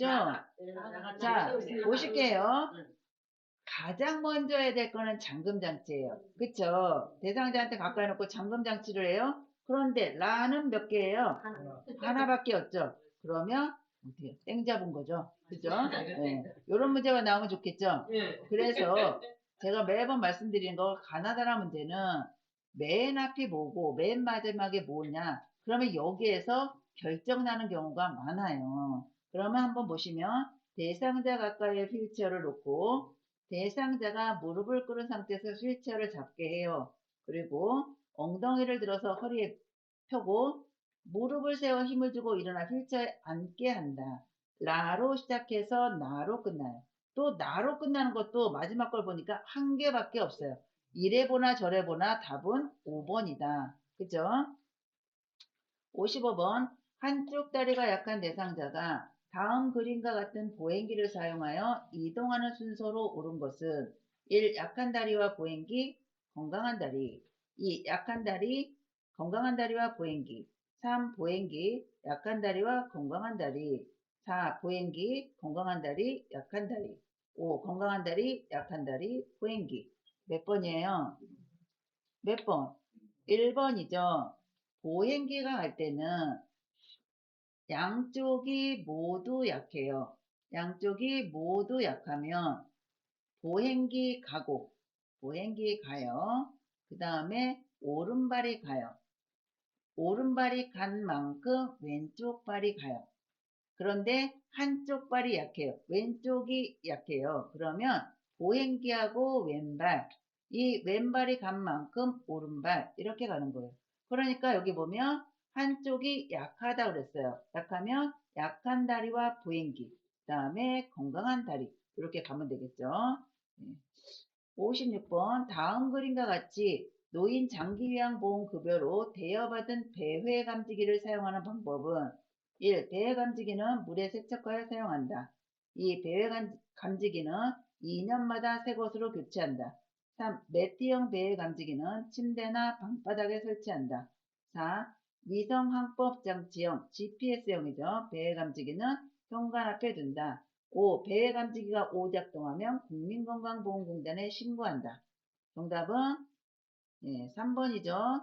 요거는 배회 감지기가 매트형이 있고 매트형. 요거는 GPS예요. GPS는 시계, 목걸이 이런 걸로 차는 거예요. 그래서 GPS는 인공위성으로 쏴서 보호자한테 이 대상자가 밖으로 돌아다닐 때 위치를 알려주는 거예요. 매트형은 집 안에 침대 위나 거실에 이거를 깔아놔요. 그래서 그 안에서 왔다 갔다 하면 센서가 작동을 해서 대상자가 집에 있는지 없는지를 보호자한테 알려주겠죠. 그런데 둘 다 중요한 거는 전원이 켜져야 된다라는 거예요. 다른 시험 문제에 전원이 켜져 있어야 된다. 그러면 그거 답이죠. 대감찌기 전기로 하는 건데 물 하면 안 되죠. 그리고 GPS는 어떻게 하라 그랬어요? 시계나 목걸이잖아요. 현관 앞에 두고 가면 어떻게 되겠어요? 그죠? 대감지기가 오작동하면 국민건강보험공단에 신고하나요? 이거는 뭐예요? 복지용구잖아요. 복지용구. 복지용구니까 복지용구를 빌린 곳에다가 신고가 아니라 다른 걸로 바꿔주세요 라고 하면 되겠죠. 네.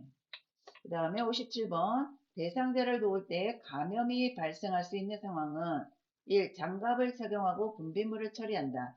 2. 배설물이 묻은 의류를 분리하여 세탁한다. 3. 생선을 만진 후 흐르는 물과 비누로 손을 씻는다. 4. 혈액이 묻은 물품을 찬물로 씻어낸 후 더운 물로 헹군다. 5. 분비물이 오염된 일회용 장갑을 깨끗이 씻어 말린 후 사용한다. 정답은 몇 번이에요? 틀린 거 찾는 거예요. 나머지 4개는 맞아요. 그래서 감염이 발생을 안 하는데 여기에서 문제는 발생할 수 있는 상황을 물었어요. 그러면 틀린 거를 찾아야 되는 거죠. 잘못된 거. 몇 번이에요? 네, 5번이죠. 선생님 봐보세요. 장갑을 착용하고 분비물 처리했어요. 옳은 방법이죠? 배설물이 묻은 의류를 분리해서 세탁했어요. 옳은 방법이에요. 생선을 만진 후 흐르는 물에 비누로 손을 씻었어요. 맞죠? 혈액이 묻은 물품은 찬물로 씻고 더운 물로 헹구는 거예요. 더운 물로 씻고 찬물로 헹구는 것도 많이 나오는데 더운 물로 헹구고 찬물로 씻으면 혈액이기 때문에 응고가 돼요. 그래서 빨래가 잘 안 돼요. 찬물로 씻고 더운 물로 헹군다. 맞죠? 분비물이 오염된 일회용 장갑. 일회용이에요. 일회용은 한 번 쓰고 버린다. 그런데 이거를 깨끗이 씻어서 말려서 사용한다는 거는 잘못된 거죠. 그래서 감염이 발생할 수 있는 상황은 5번이 되는 거예요. 잘 봐야 돼요. 맞는 걸 찾는 건지 틀리는 걸 찾는 건지를 잘 보셔야 돼요. 58번 가스레인지에 불에 음식을 올려놓은 것을 자주 잊어버리는 대상자를 돕는 방법은 1. 휴대용 가스레인지를 사용한다. 2. 음식을 조리하는 중에는 주방에 있게 한다. 3. 배달 음식 메뉴로 식단표를 작성하게 한다. 4. 좋아하는 드라마를 틀어놓고 조리하게 한다. 5. 일주일 분량의 음식을 한꺼번에 조리하게 한다. 정답은 2번이죠. 다 음식 다 만들 때까지 주방에 있게 하는 게 안전하죠. 59번 콘센트에서 전기 코드를 빼던 대상자가 감전으로 쓰러졌을 때 우선적인 대처 방법은 1. 전류를 차단한다. 2. 인공호흡을 한다. 3. 손에 화상 자국이 있는지 만져본다. 4. 어깨를 두드려 의식 상태를 확인한다. 5. 대상자가 잡고 있는 전기 코드를 제거한다. 정답은 1번이죠. 감전되면 무조건 전류 차단이에요. 감전되고 있는 사람한테 인공호흡하면 어떻게 해요? 같이 감전되죠? 만지면 안 되고 어깨 두드리는 거, 코드 제거하는 거 다 대상자를 만지는 거예요. 전류를 차단한다가 답이에요. 60번 냉장고에 넣어 탈취제로 활용할 수 있는 것은 1. 식초 2. 맥주 3. 쌀뜨물 4. 커피티백 5. 소독용 알코올. 정답은 4번 커피티백이죠. 61번 대상자의 주거 환경을 쾌적하게 유지하는 방법은 1. 습도 80에서 90% 유지 2. 채광, 직사광선 이용 3. 난방, 전체 난방보다 국소 난방 이용 4. 환기 하루에 3번, 2~3시간 간격으로 문 열기 5. 온도 여름철 16에서 18도, 겨울철 25에서 27도 유지. 정답은 몇 번이에요? 네, 4번에 환기예요. 환기는 하루에 3번, 두세 시간 간격으로 3번, 최소한 10에서 30분 창문을 열어서 환기를 해요. 습도는 40에서 60%예요.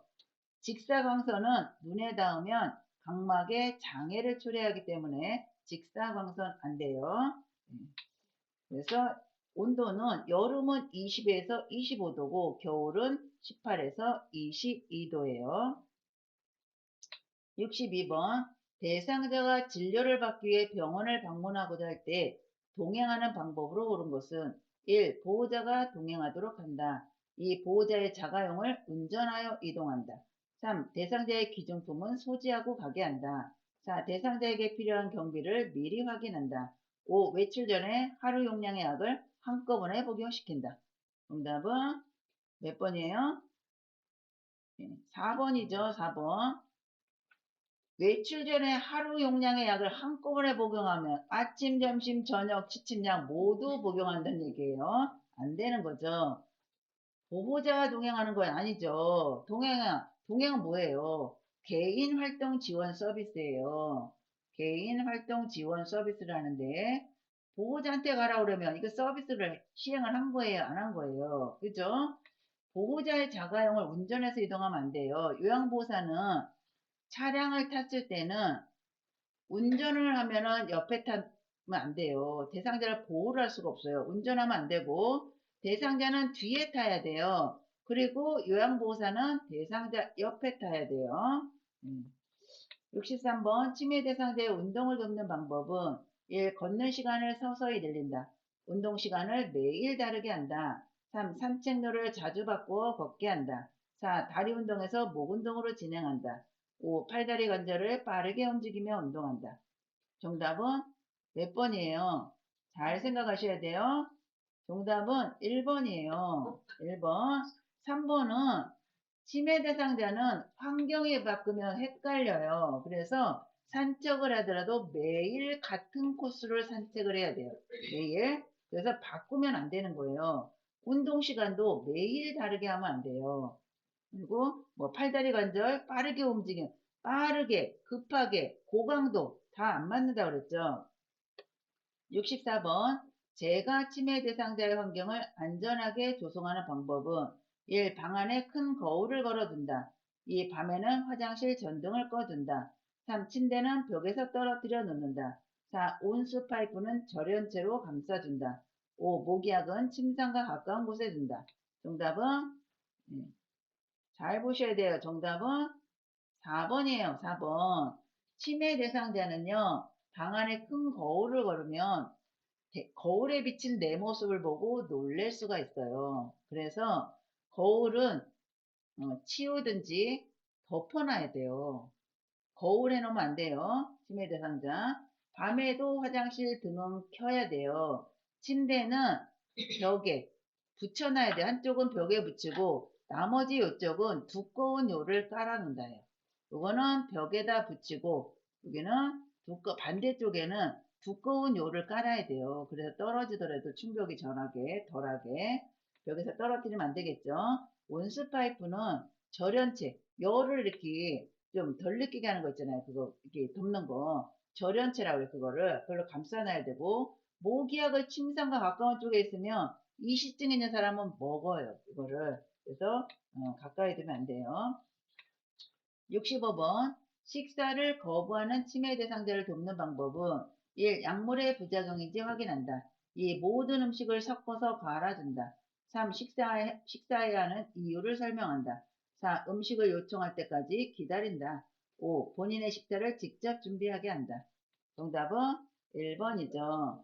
치매 대상자가 식사를 거부하는 이유가 뭐냐라고 하면 가장 먼저 봐야 될 거는 입안에 상처가 있나를 확인해야 돼요. 틀니 끼고 있고 이러면 상처 있으면 아파서 못 먹어요. 그래서 입안에 상처가 있나 확인하고 아니면 틀니가 덜렁거려서 씹는데 불편해서 그러는지를 확인하고 또 약물의 부작용이 치매약이 식욕을 억제시키는 약이 있어요. 그래서 이 약이 식욕을 억제시키는 부작용인지를 확인을 해야 된다는 거죠. 정답은 1번이죠. 식사하는 이유를 설명한다. 치매 대상자한테는 설명을 하지 않는다예요. 설명해도 금방 잊어버린다. 66번. 낮에 집안에서 배회하고 있는 치매 대상자를 돕는 방법이에요. 1. 창문을 활짝 열어준다. 2. 라디오를 크게 틀어놓는다. 3. 복잡한 일거리를 제공해준다. 4. 가족과 함께하는 시간을 갖게 한다. 5. 이불과 베개를 새 곳으로 바꿔준다. 정답은 손가락 잘해야 돼요. 정답은 몇 번이에요? 정답 4번이죠. 아니 왜 대회하는데 이불과 베개를 새 곳으로 바꿔주나요? 네, 손가락 잘 하시라 그랬어요. 네, 1번 보실게요. 1번 창문을 열어요. 대회하는 사람은 나가요 밖으로. 창문을 열면 안 되는 거예요. 낮이고 밤이고 대회하는 사람이 대회를 시작했다 그러면 창문과 문을 잠근다예요. 라디오를 크게 틀어놓으면 대상자가 놀랄 수도 있어요. 그죠? 복잡한 일거리가 아니라 단순한 일거리를 줘야 돼요. 단순한 거. 배회를 하거나 반복적인 행동, 배회도 반복적인 행동이에요. 배회를 하거나 반복적인 행동을 하면은 대상자에게 주의를 환기를 시킨다. 주의 환기라는 거는 지금 하고 있는 거에서 벗어나게 해주는 거예요. 그래서 복잡한 일거리 주면 안 되고 단순한 일거리 줘요. 어떤 걸 주냐면 콩고르기. 콩고르기. 그래서 어르신 요 콩 콩나물 콩고르기 아니라 콩나물 다듬기. 콩나물 다듬기. 어르신 콩나물 좀 다듬어 주시겠어요? 라고 하면 콩나물 다듬다 대회하는 거. 또 반복적으로 서랍을 열었다 닫았다 하는 거. 이런 반복적인 행동에서 잊어버릴 수가 있어요. 잘 잊어버린다 그랬잖아요. 그래서 단순한 일거리를 줘야 되고 가족과 함께하는 시간을 갖게 하면 좋죠. 그리고 이불과 베개를 새 곳으로 바꿔주는 거 이거는 해당이 안 돼요. 네. 그 다음에 67번. 다음 상황에서 요양보사의 반응으로 적절한 것은 대상자가 누가 날 죽이려고 내 밥에 독약을 넣었어. 저리 치워. 이렇게 얘기한단 말이에요. 그럼 요양보사는 어떻게 해야 되냐는 거죠. 1. 왜 독약을 넣었다고 생각하세요?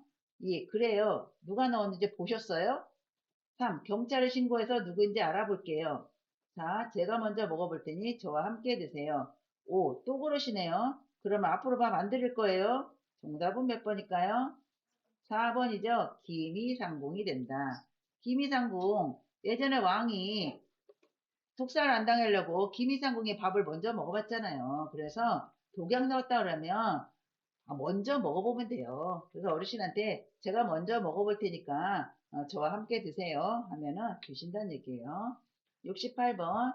치매 대상자가 흥분하여 주먹으로 탁자를 치는 행동을 계속할 때 대처 방법. 1. 팔을 잡고 행동을 제지한다. 2. 탁자를 안 보이는 곳으로 치운다.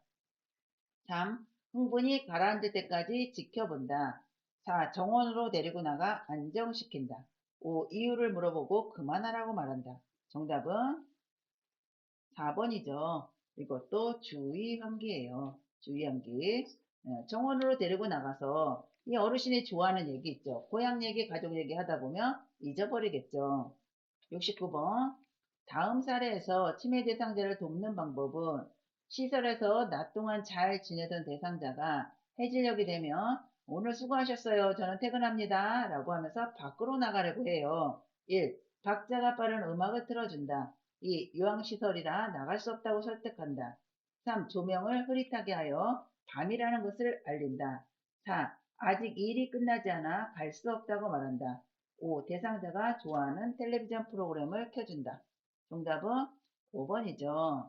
해질녘만 되면 이상한 행동을 해요. 그쵸?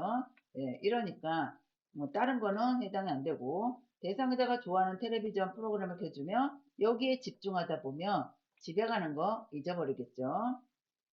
70번.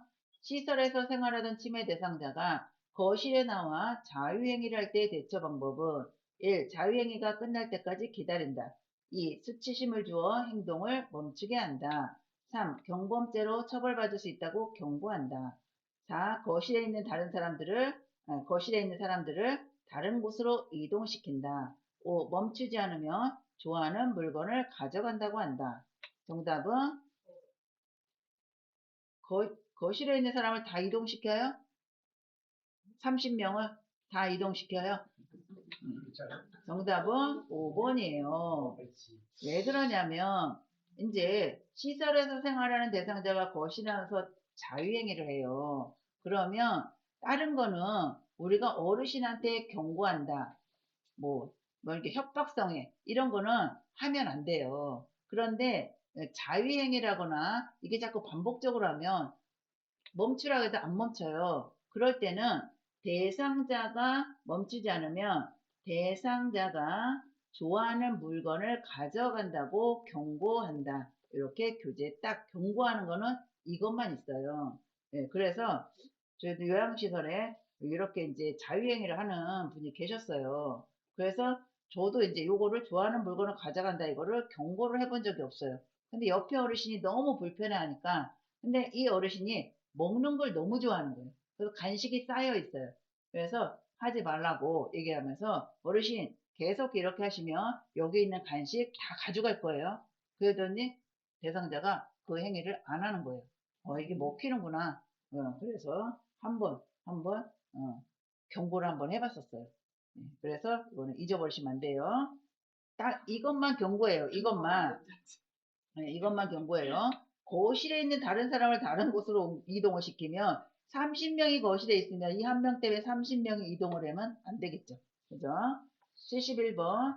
침해 대상자에게 다음 그림과 같은 인지자극 훈련을 할 때 향상될 수 있는 주요 인지 기능은 왼쪽과 똑같이 오른쪽에 빈표에 도형과 숫자를 넣으시오 했어요. 1. 진압력, 2. 친화력, 3. 주의력, 4. 계산력, 5. 공감력.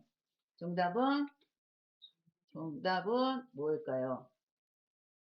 여기에 도형과 숫자를 똑같이 넣으라고 하는 거예요. 정답은 주의력이죠. 선생님 요거를 봐봐요. 이게 동그라미를 여기에다 놓고 세모를 그리고 여기다 3을 쓰고 네모를 그리고 이거 집중 안 하면 네모 여기 그릴 수 있어요. 주의 집중. 주의력. 주의를 집중을 해야지 요 칸에다가 맞춰서 그릴 수가 있다라는 거죠. 그쵸? 주의 집중을 해야 되잖아요. 주의력, 요거 가끔 나와요, 시험에. 72번. 대상자와 친밀한 관계를 형성하는 데 도움이 되는 의사소통 방법은 1. 원하는 바를 우회적으로 돌려서 이야기한다. 2. 의견이 다를 때에도 대상자의 주장을 먼저 들어준다. 3. 요양보호사는 국가 자격을 지닌 전문가임을 강조한다. 4. 대상자가 침묵할 때에는 요양보호사가 주도적으로 이야기한다. 5. 요양보호사의 경험을 바탕으로 문제 해결 방법을 정확히 조언한다. 정답은 2번이죠. 2번에 대상자가 의견이 다르더라도 친밀한 관계를 형성이잖아요. 대상자의 주장을 먼저 들어줘야죠. 그쵸? 나는 국가 자격을 가진 전문가예요. 제 얘기를 들어보세요. 이거 되겠나요? 안 되죠. 그래서 대상자 이야기를 먼저 들어주고 하는 거가 친밀한 관계를 형성하는 데 도움이 되는 의사소통이다. 73번. 동료 요양보호사가 반복적으로 사적인 부탁을 할 때 나전달법으로 의사소통한 경우는 1. 제가 해드릴 테니 걱정하지 마세요. 2. 이번에는 다른 분한테 부탁하는 게 좋겠어요. 3. 그건 규칙에 어긋나는 일이라고 생각하는데요. 4. 자꾸 이러시면 내 생활에 지장이 있고 같이 일하기 불편해요. 5. 한두 번도 아니고 다른 사람을 이렇게 힘들게 하면 안 돼요. 정답은 몇 번이에요? 왜 다 틀리실까요? 네. 몇 번이에요? 4번이죠. 선생님, 나전달법이라는 거는 쉽게 말해서 내 생각을 전달하는 거예요. 내 생각. 여기 보시면 자꾸 이러시면 내 생활에 지장이 있고 같이 일하기가 불편해요. 이 불편하다는 거는 내가 이야기를 하지 않으면 상대방이 알 수가 없어요. 또 나전달법에 이 대상자가 식사를 안 하고 밥을 막 안 드시려고 그래요. 그러면 어르신 식사를 안 하시니까 제가 어르신 건강이 안 좋아질까봐 걱정이 되네요. 이거를 얘기하는 거예요. 걱정이 되네요. 답답하네요. 뭐 이런 거 있잖아요. 그거는 내가 이야기를 안 하면 상대방이 알 수가 없다는 거예요. 그러니까 쉽게 생각해서 내 생각을 전달하고 뭐 불편하네요. 답답하네요. 걱정이 되네요. 이런 용어가 나오면 나전달법이다. 그래 보시면 돼요. 이 나전달법 시험에 잘 나와요. 74번. 다음 대화에서 효과적인 의사소통을 위한 요양보호사의 공감적인 반응이에요. 대상자, 우리 애들이 왔다 간 지 너무 오래됐어. 다른 사람들은 손주들까지 데리고 자주 오던데. 이러고 말끝을 흐려요.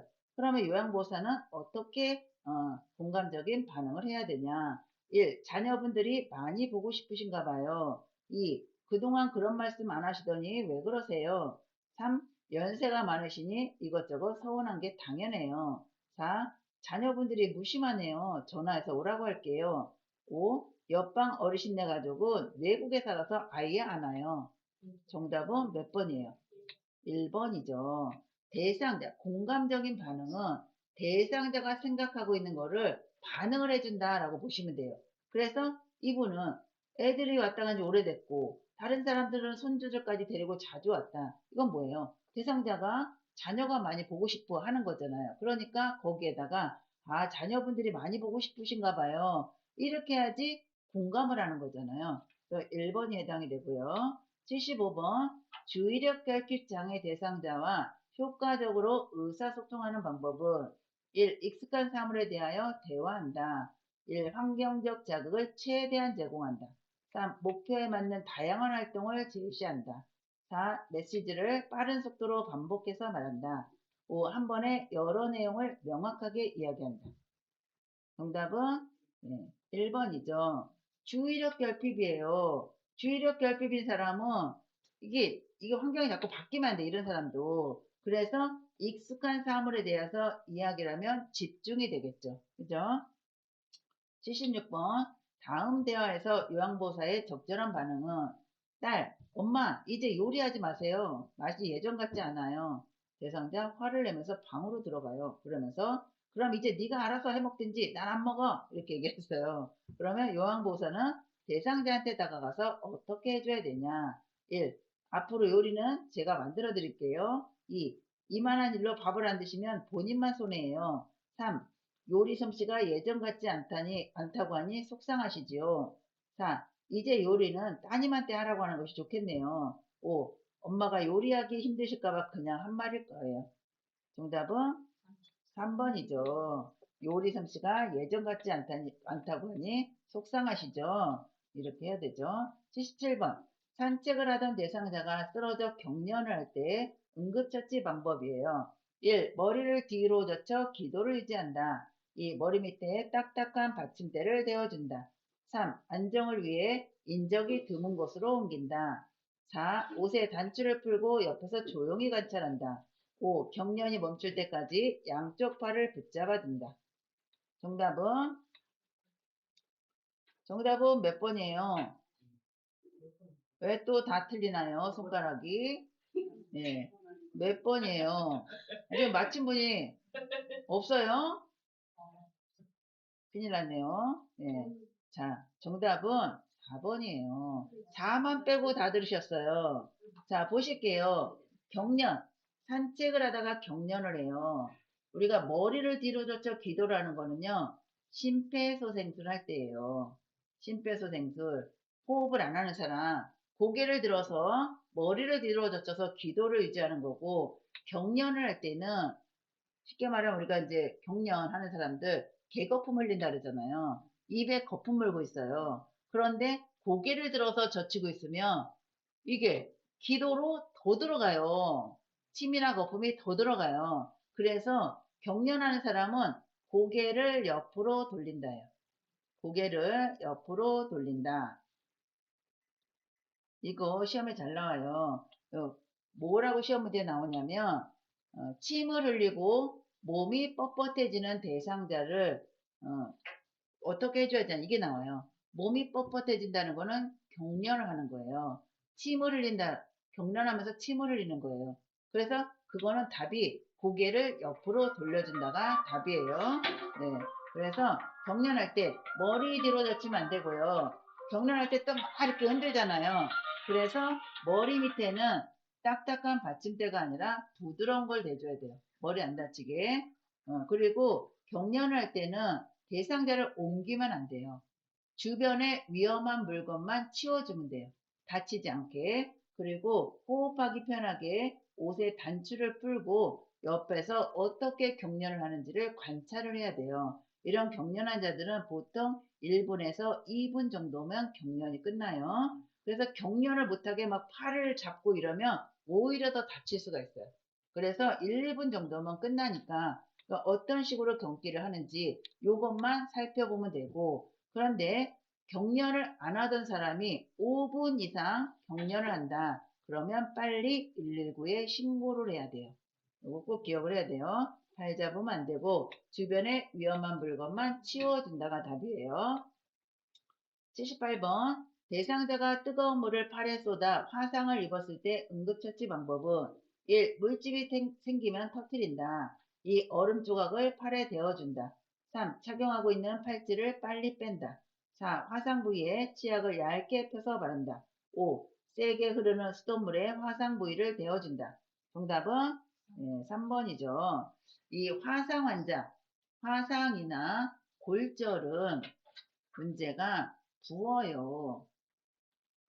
부종, 붓는단 말이에요. 그러면 예를 들어서 팔에 화상을 입었어요.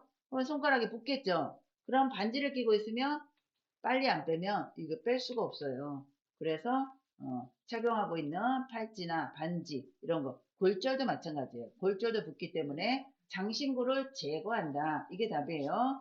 물집이 생기면 터트리면, 예전에는 물집 생기면 터트렸어요. 근데 지금은 감염 때문에 터트리지 않아요. 병원에서도. 얼음 조각을 팔에 대면 이 동상 때문에 안 돼요. 화상 부위에 치약을 얇게 펴바른다. 예전에 병원에 근무했을 때 진짜 치약 바르고 온 사람이 있었어요. 그런데 화상 부위에 치약 이런 거 바르고 오잖아요. 그러면 그거를 닦아내느라고 이 피부가 다 벗겨져요. 그러면 감염의 위험성도 높다라는 거예요. 치약만 바르고 오는 줄 아세요? 뭐 민간요법이라 가지고 하수구에 있는 거 그거 있잖아요. 그것도 바르고 오고 된장 바르고 이런 거 많았어요. 그리고 5번은 세게 흐르는 수돗물에 화상 부위를 대면 화상 부위가 더 넓어질 수가 있어요. 그래서 안 된다라는 거예요. 79번. 대상자가 날카로운 물건에 발을 베어 피가 날 때 응급처치 방법은 1. 다친 발에 부목을 댄다. 2. 의자 앉혀 발을 내리게 한다. 3. 압박붕대를 꽉 조이게 감아준다. 4. 출혈 부위를 알코올로 씻어준다. 5. 장갑을 낀 후 멸균꽂이로 출혈 부위를 압박한다. 정답은 5번이죠. 발은요, 올리고 있어야 돼요. 어디보다? 심장보다 올리고 있어야 돼요. 안 그러면 심장보다 낮아버리면 지혈이 안 돼요. 그래서 장갑을 끼고 꺼즈를 덮어서 출혈 부위를 압박을 해서 지혈을 시켜야 되는 거예요. 80번 마지막 문제예요. 심정지 대상자에게 자동 심장 충격기, 우리가 자동 제세동기라고 해요. 이거를 시행하는 순서는 1. 전원켜기, 전극 패드 부착, 제세동 시행, 심장 리듬 분석. 2. 전원켜기, 전극 패드 부착, 심장 리듬 분석, 제세동 시행. 3. 제세동 시행, 전원켜기, 전극 패드 부착, 심장 리듬 분석. 4. 전극 패드 부착, 전원켜기, 제세동 시행, 심장 리듬 분석. 5. 전극 패드 부착, 전원켜기, 심장 리듬 분석, 제세동 시행. 정답은 몇 번이에요? 둘 중에 하나예요. 정답은 2번이 되겠습니다. 자, 보세요. 선생님, 자동 심장 충격기 전기기구예요. 그쵸? 전원을 켜야지 이게 반응을 할 거 아니에요. 그래서 나머지는 일단은 틀리고 전원 켜기부터 시작을 하는 거예요. 대상자가 이렇게 있어요. 몸을 잘 못 그리죠, 몸은. 네. 전원을 켜고 기계가 왔어요. 제세동기가 전원을 켜요. 그러면 이 기계랑 몸하고 뭔가가 연결이 돼야지 이 대상자가 심장이 뛰는지를 기계가 읽을 거 아니에요. 그쵸? 그래서 전기 패드를 부착을 해요. 여기가 왼쪽이고 여기가 오른쪽이에요. 대상자가 이렇게 누워있으니까. 그쵸? 오른쪽. 그래서 전극 패드는 오른쪽 빗장뼈 밑에 왼쪽 겨드랑이 중간이에요. 그래서 이 패드를 부착하는 거는 안전벨트 조수석에 앉아서 차는 위치라고 그랬어요. 이대로 부착을 했어요. 부착을 했으면 심장이 뛰는지 분석을 할 거 아니에요. 뛰든지 안 뛰든지 분석을 해야 되잖아요. 심장이 안 뛰어요? 그러면 제세동을 하라고 기계가 이야기해요. 제세동이라는 거는 전기 충격이에요. 그 다음에 하는 거가 가슴 압박이에요. 얼마 동안? 2분 동안 가슴 압박을 해요. 왜냐면 방전도 됐고, 그죠? 다시 재충전하는 시간도 필요하고, 2분 동안 가슴 압박을 해준단 말이에요. 그리고 다시 리듬을 분석을 했더니 또 안 떼요. 그러면 제세동 가슴 압박. 이게 반복적으로 된다. 언제까지 한다? 119 구급대가 올 때까지 시행을 해야 돼요. 그래서 이제 여기서 또 하나 볼 거는 우리가 이제 이런 자동 심장 충격기를 낼 때 대상자의 몸에 손을 대지 말아야 될 타이밍이 있어요. 그건 언제다? 심장 리듬 분석할 때 만지면 안 돼요. 만지면 대상자의 심장이 뛰는 건지 내가 건드려서 이게 뛰는 것처럼 보이는 건지 알 수가 없어요. 그래서 리듬을 분석을 할 때는 손을 대면 안 되고 또 한 번 제세동을 시행할 때는 전기 충격 주는 거잖아요. 이때 또 대상자의 몸에서 손을 떼야 돼요. 그러면 같이 감전되겠죠? 전기 충격. 그죠? 그래서 병원에서 심폐소생술 할 때 전기 충격 하잖아요. 그럼 의사가 이 제세동을 누를 때 침대에서 떨어지라고 얘기해요. 왜냐면 의사가 만진 거는 이게 뭐야? 감전이 안 돼요. 전기가 안 통해요. 예, 잡는 손잡이는. 그래서 손을 떼야 되는 거는 리듬 분석 제세동 시행이에요. 네. 그래서 여기까지 고생하셨습니다. 감사합니다.